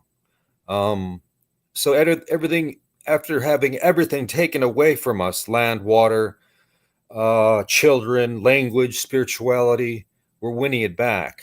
And they really thought we were going to be extinct. Thus, the mascots were made for baseball teams and sports teams to honor the Native American, the Washington Redskins or the Cleveland Indians, and they thought we were going to be deceased. but we never thought that. And we've got much more difficulties to deal with than just mascots. I was a mascot for our all Native American team, but I didn't go around woo, woo, woo, doing that. I was dancing traditionally and whatnot. So, to say the least, I've always felt a part of this. And people ask me, I tell them, I say, you can go to an elder in a village and say, "Sir, how long have your people been here?" And the village elder will say, "Well, my creation stories says we've been here forever." And he's right. You go to a professor at the University of Minnesota and say, "How long have the Indians been here?" He'll say, "Well, according to carbon dating, it's been about 12,000 years." And he's right too. Now, how can they both be right? It's a construct, man's construct of time. And so if you went to the same village and said, what happened 20 winters ago, he'll look it out, roll it out, and then starts in the center. It's like a spiral. The winters, the big things that happened. We lost 3 children. No buffalo came or something like that. And so if you ask that same elder what happened 2,220 winters ago, he would say, "I don't know. We have no record of that." Why? Because they were concerned about now and tomorrow. That's it. It's not yesterday. What long time ago. It wasn't like that. So I've always felt like this has been my home. I did live overseas and became that close to being Australian. But because of my mother who's passed, God's rest her soul, I got to stay with her end days, and I'm glad I did. I came home. So I feel like, and there's terms that people say like Native American or American Indian. What should we say? Indian is fine. Indian comes from the Latin root word indios, and indios means in God, of God, or children of God, which is fine. Native American is a term given to us by Congress in the last 50 years.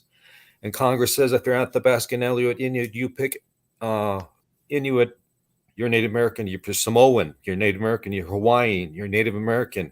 If you got this much Indian blood in your pinky, you're Native American. And if you were born in America, you are Native American. I always say my family came here in 1710. The Robards came and settled here from Wales in 1710. So my family's been here for 300 and what is that? 300 and something years. It's a math thing. And so I call myself, I say I'm Native American, not by definition, as we would say Indians are Native American, but I'm Native American. I'm about as Native as you can be. I was here. My family was here before the founding of the nation. So, interesting. Ruben, thank you for all of that. I appreciate it. It's beautiful. Thank you. Now I'm going to, as an end to the show today, I'm going to have Nancy and Professor Brown. I'm going to put you on the same spot.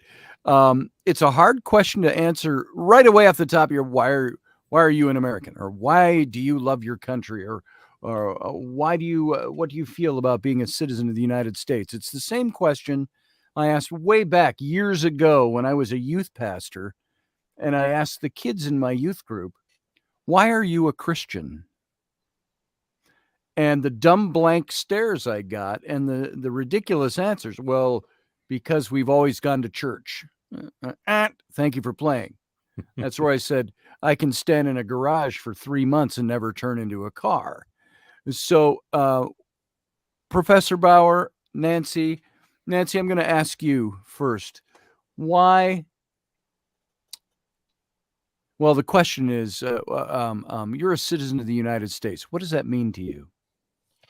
Well, depends. Right now, it means basically I'm proud to be a citizen of this country. I'm proud that people are beginning to take the time to re-examine their roots, re-examine where they came from, why they came here, what this country was meant to be versus what it's becoming, or what it has become in many ways.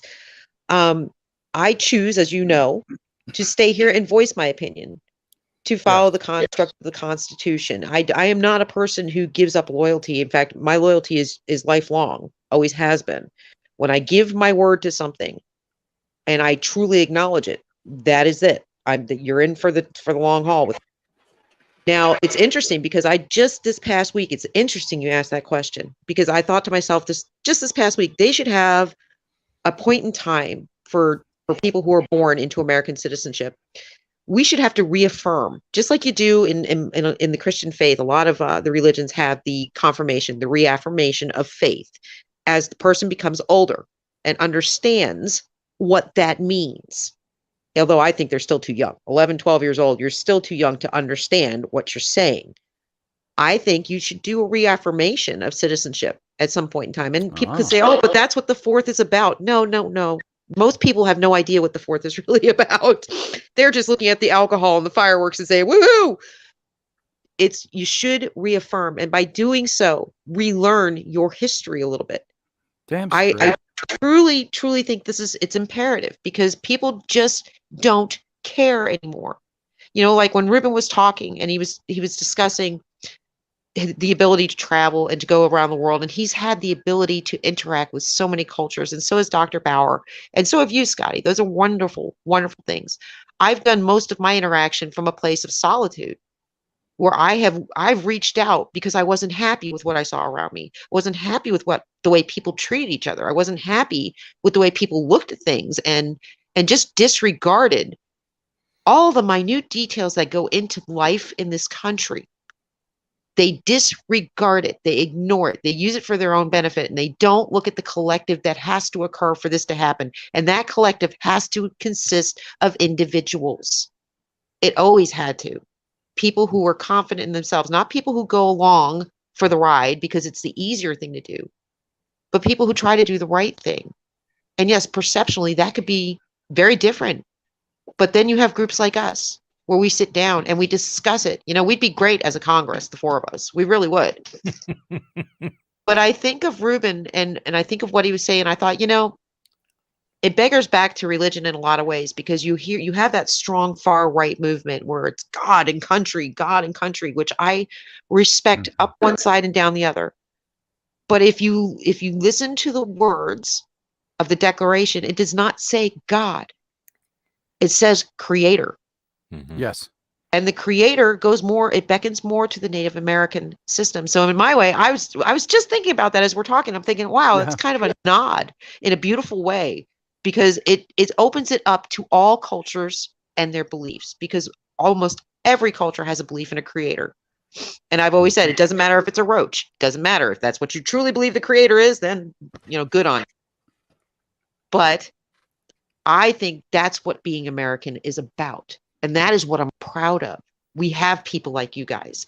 Amidst all this turmoil, there are still people that stand strong, and we could be on different sides of the spectrum in different areas, but we're still proud of the fact that we coexist here, and we're trying to make a difference with everything around us. We try to speak our truths to people. We try, and we listen to their truths. And sometimes if they're right, you remodel your truth around what you've just heard, because you didn't have all the information. So I think, a little bit of advice in America. Arguing is okay, so long as you allow everybody to speak. The respect has to be there. And you know what? I think it's gone away in a lot of ways. And I've always said that. I think when the schools went to state and federal run systems, we kind of lost track of who was in charge. The teachers or the parents, because the parents are working all the time. And they're in a world that is, come on, guys, the world of commerce and big business is not exactly an honorable world. This is not exactly the traits you want to pass down to your children to make them have good decisions, to have a good sense of themselves as they're growing. We don't have that anymore. The generations under us do not have that. I feel my heart rips for them, because go ahead. I was just going to say, my oldest daughters, my twins, I would tell them when they were growing up, when they got a little older, they wanted to watch. There were 2 movies that stick out in my mind. They wanted to watch Braveheart. And I said, I think you're old enough to handle Braveheart. And they wanted to watch Saving Private Ryan. And as a result of both of those movies, I said to them, something I want you to take from these movies is not just the action and the adventure and so on. I said, I want you to take the idea that you need to stand for what you believe in. And you need to open yourself to other opinions, other cultures. Open and yourself. Again, people don't do that though, Scotty. No, you and I both don't. know that. They don't want to hear what the background of the Native Americans are. They don't want to hear it. They're just like, oh, well, see, now being Native American is in. So we're going to get on their bandwagon.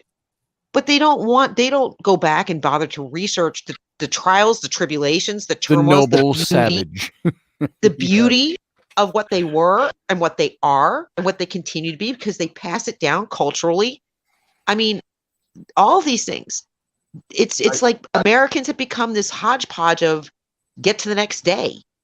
I totally agree with you, Nancy. I was at the supermarket with my wife, Susie, and here in New York, and we were speaking in my language in Lakota, and the guy behind me was kind of crossing his arms and sighing, and he was getting frustrated. Needless to say, then he said to me, "Excuse me, sir, this is America. Go speak your language. Go back to your own country and speak your own language." Seriously. So I looked at my Susie and I looked at him, and so we said, okay. And we camped out in his backyard for the next month. So go back to your own country. You're right, Nancy. You're right. But again, a lot of this is because, though, that this is how we're being funneled. This is how society is being funneled. Not just, we're being pushed by the young. We're getting older, guys. And it's sad because we're just now revving up for the fight. I'm 52. I know Robert and Scotty are older than I am. Ruben, I'm not sure about you. But we're just now. Wow. See, we're close. We're just now putting our foot into the ring. And I got to tell you, as I'm stepping into the ring, I'm thinking, what am I doing? Because these younger generations, they have not been taught the same way we have. They do not have the critical thinking tools in their toolkit. So it's like, you say scientific method, they look at you like, what?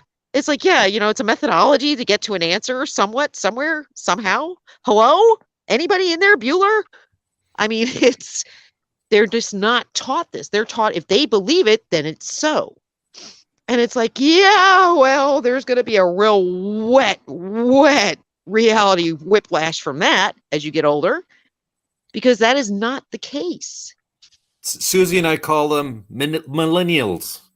Oh. Millennials. They're millennials. They don't know any better. Yeah. Right. But do you remember us being this? I know our generation was pretty tough too. We You know what? I was my generation. I graduated high school in 1978. I always tell people, for a point of reference, if you ever watched that 70s show, that sitcom, that was the year I graduated from high school. But we were in my senior year. A bunch of us guys got together. We were reading books like None Dare Call It Conspiracy, all about the Illuminati and stuff like that. And we were all we weren't political. We were Dungeons and Dragons. Yeah. We were ideological about our nation. So yeah, we went through that. And I was reading Dune. I was Dune. I liked Frank. You're reading Dune. There you go. Yeah. Me too. I love Dune. And the thing that changed me was 1984. Nice, George Orwell. That scared me. It should. I think it was. I've always said, do you ever wonder if they actually really did get a handle on time travel? Maybe these time crystal things they keep talking about. Do you ever think that we're just getting that information after the fact? Because some of these authors, Gene Roddenberry, Orwell, think about it. Think about it. It's very rare to think that society would grow into this, or was this predictive programming? Because I'm of the mind it was predictive programming. Yeah. It was like a gentle sell as to what was coming, what they already knew. Yeah, and one of my favorite sayings now is that, hey, y'all got any more of them conspiracy theories? All of mine have come true. All of mine I've run out. I need some more. Well, how'd you get to that? Well, I read some old Star Trek and then some Dune, and then I read 1984, and here we are. And I grew up on the original Star Trek, by the way. For those of you who haven't figured that out or don't know that already, that's how I grew up. My favorite saying, Professor, is hold my beer, watch this. Oh, yes. yes. And that's going to be our rallying cry, Ruben, as we go forward, trying to clean this mess up. There it is. It's going to be, hey, hold my beer. I got some stuff to do. Get your camera out. Professor Bauer, Nancy, if you're done, I'm going to move to Professor Bauer. Why don't you give us your take on what it means to you to be a citizen of the United States? Wow. Well, it's a difficult question. Well, it's to in me, its simplicity. There's multiple parts to it, but yes. I'll go back to what we were talking about earlier on in the discussion about what does the Constitution and the Declaration of Independence mean, and the idealism, I think that is contained within those documents about the individual and the sovereignty. That is the most near and dear thing to me as being an American, being a Native American. And to the point we were talking earlier, Ruben, you were mentioning about language. I was born in Southern California in the 50s. Okay. So when I moved to Chicago in the 80s and then to Atlanta in the 90s, they got accents in those places. Right. And they would hear me talk and they'd say, well, where are you from? You don't have an accent. I said, well, I'm a Native American. I'm a native Californian. Okay. Which is kind of rare because I was actually born there. Everybody else moved there. But to me, I see the fundamental principles and the concepts in the framers, in the way that they alliterated and the words that they chose and in a lot of ways the poetry in which they described what it is to be an individual and to be in a place that allows that individuality to express itself, to flourish, the liberty. Those are the things that really I feel are most in my heart and my experience as being an American and being a citizen of this country. And it goes again back to the comment that, Constitution and capitalism suck compared to everything else. Give me something else. Right. Yeah. Because there isn't anything that we've seen, at least that we know of, that has been manifested in a government, in a nation, in a country, that has come close to that liberation of self, of being, of having that freedom and that liberty. So that's the fundamental feeling. Now, all the shit that's been going on over the last, let's just say the last 100 years. That's a lot of shit. The Industrial Revolution, the wars, the family dynasties, all of the things that have contributed to the mess that we're in now, that doesn't feel so good. But at the same time, the fundamental underlying principles of what gave the room for all of those crazy and nasty things to occur are still there. And I think that sense of self, that sovereignty of self, of the individual, and getting a reframing of what that actually means, particularly from the philosophies that we've been talking about, the Native American, the Taoism, and the various spiritual systems around the world. That, I think, is where the real power and the real liberation is going to experience a rebirth. And I, for one, in spite of all of the incredibly chaotic, contrived, crafted, curated nonsense that's staining the social fabric of discourse and civility, I think that this is a time where that change is going to occur. And what's ahead of us on the other side of this is going to be a rebirth of spirit and of self. And oddly enough, I think technology is going to be a part of that enablement, because it will be a technology that will be completely different than what we have known.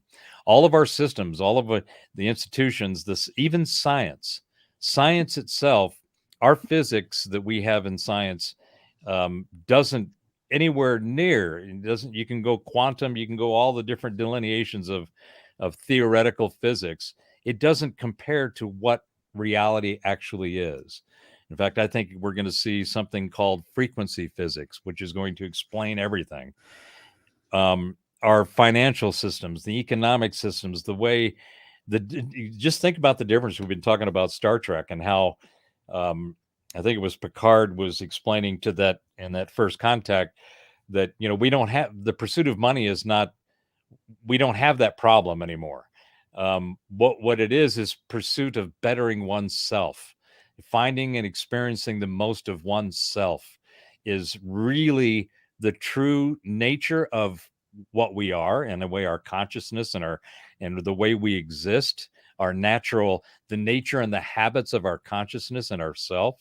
And I think we're going to see a rebirth, and maybe not even a rebirth, but an evolution into that kind of thinking that is going to be so glorious and so profound and have such a major impact on the way that the world functions, the way that we interact with one another, the way that we interact with ourselves, that's what's on the other side of all this chaos we're in now.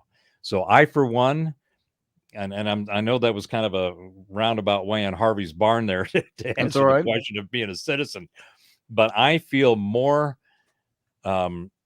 positive potential for what we are going to see on the other side of this than I have ever felt in my life. And back in the 90s, when I was going through the tech boom, and when it was a great time to be in tech, we did the IPO stuff, we all just went crazy. That felt really good. There was a lot of crazy stuff going on there, but what's ahead of us, I think, is extremely profound, extremely positive, and the potential that we have to have more of a full realization of ourselves is just around the corner. And, it's like they say, in order to make an omelet, you got to break some eggs. How's that, everybody? For someone who views the chaos and the upturning of the apple cart we see in our society going on right now and is bothered by it, to have that incredibly positive a point of view for where we're heading. Because in order to see the light, you have to go through the darkness, Scotty.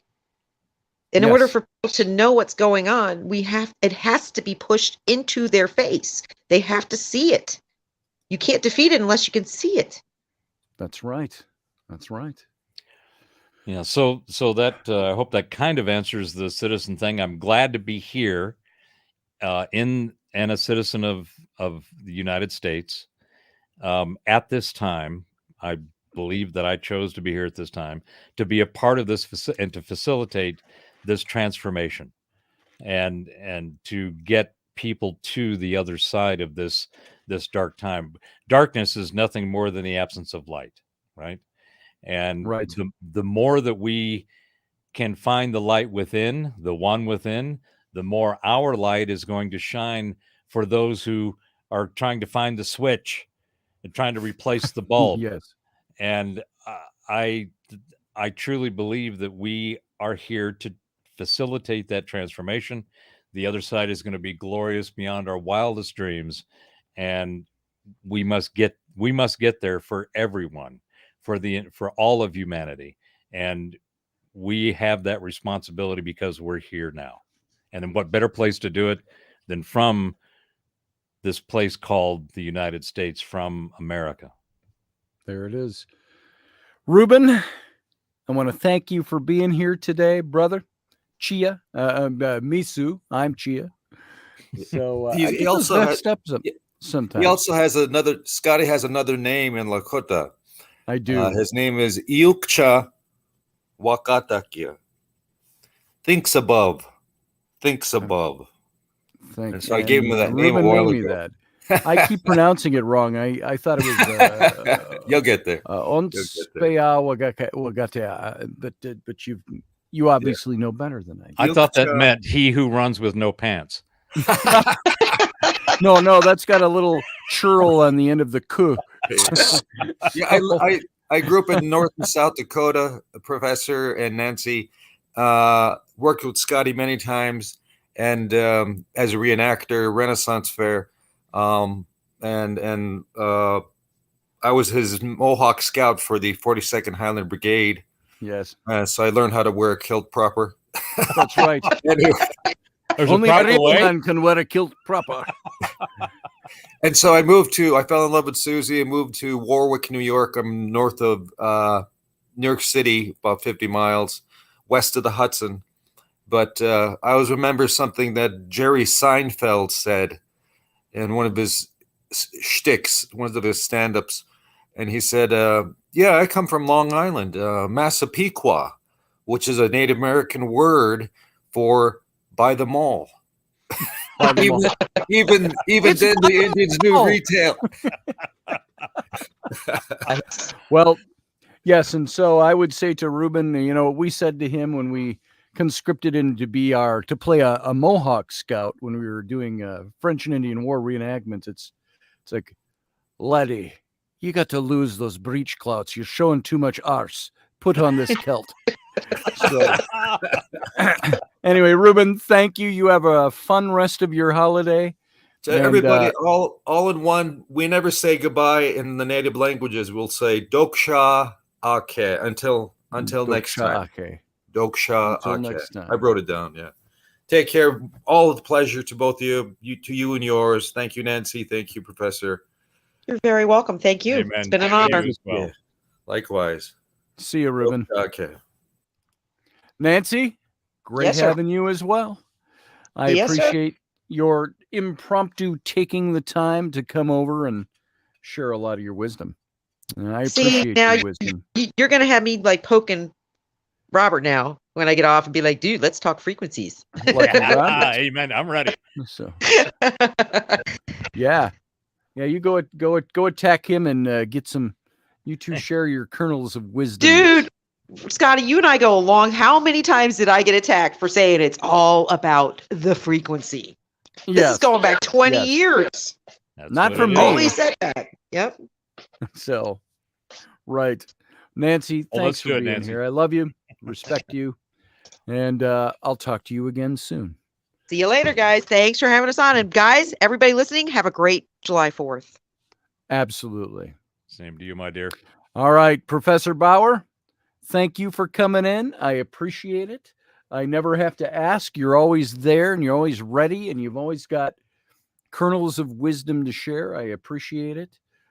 You and Nancy and my Misu, Ruben, are all represent to me people that I love and care about and that I appreciate and that I grow from and I learn from. So I appreciate the fact that you're here. Thanks for being here. Thank you very much for that. I thoroughly enjoyed the discussion with Nancy, Ruben, and yourself today. It was unexpected. And sometimes the impromptu and improvisation of spontaneity of thought is some of the most interesting and rewarding. So yes, I appreciate the opportunity to jump in and learn and add to my life as well. So thank you very much. Outstanding. Thank you, Professor. We'll talk to you soon. All right, everyone. That leaves just you guys and me. And I appreciate the fact that you were here, that you took your time to spend it here. Means a lot to me. And we will be back tomorrow night at our regular time. Yes, Grumpy Stack, there will be no Intrepid radio program tonight. I thought you were asking that a bit tongue-in-cheek. What? No show tonight? Yeah, I think 2 hours plus this morning is quite enough. So you all go enjoy your 4th of July, the rest of your days. Have fun with all of the things that you have to do. And as always, live long and prosper.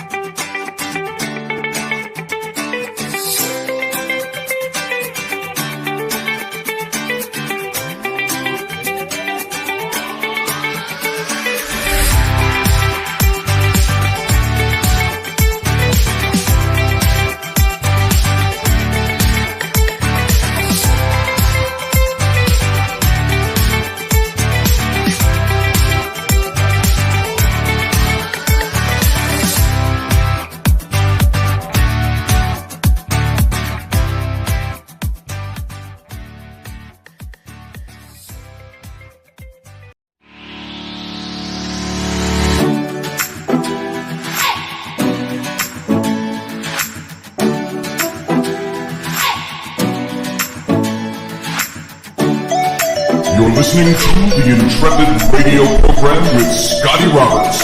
Intelligent Talk.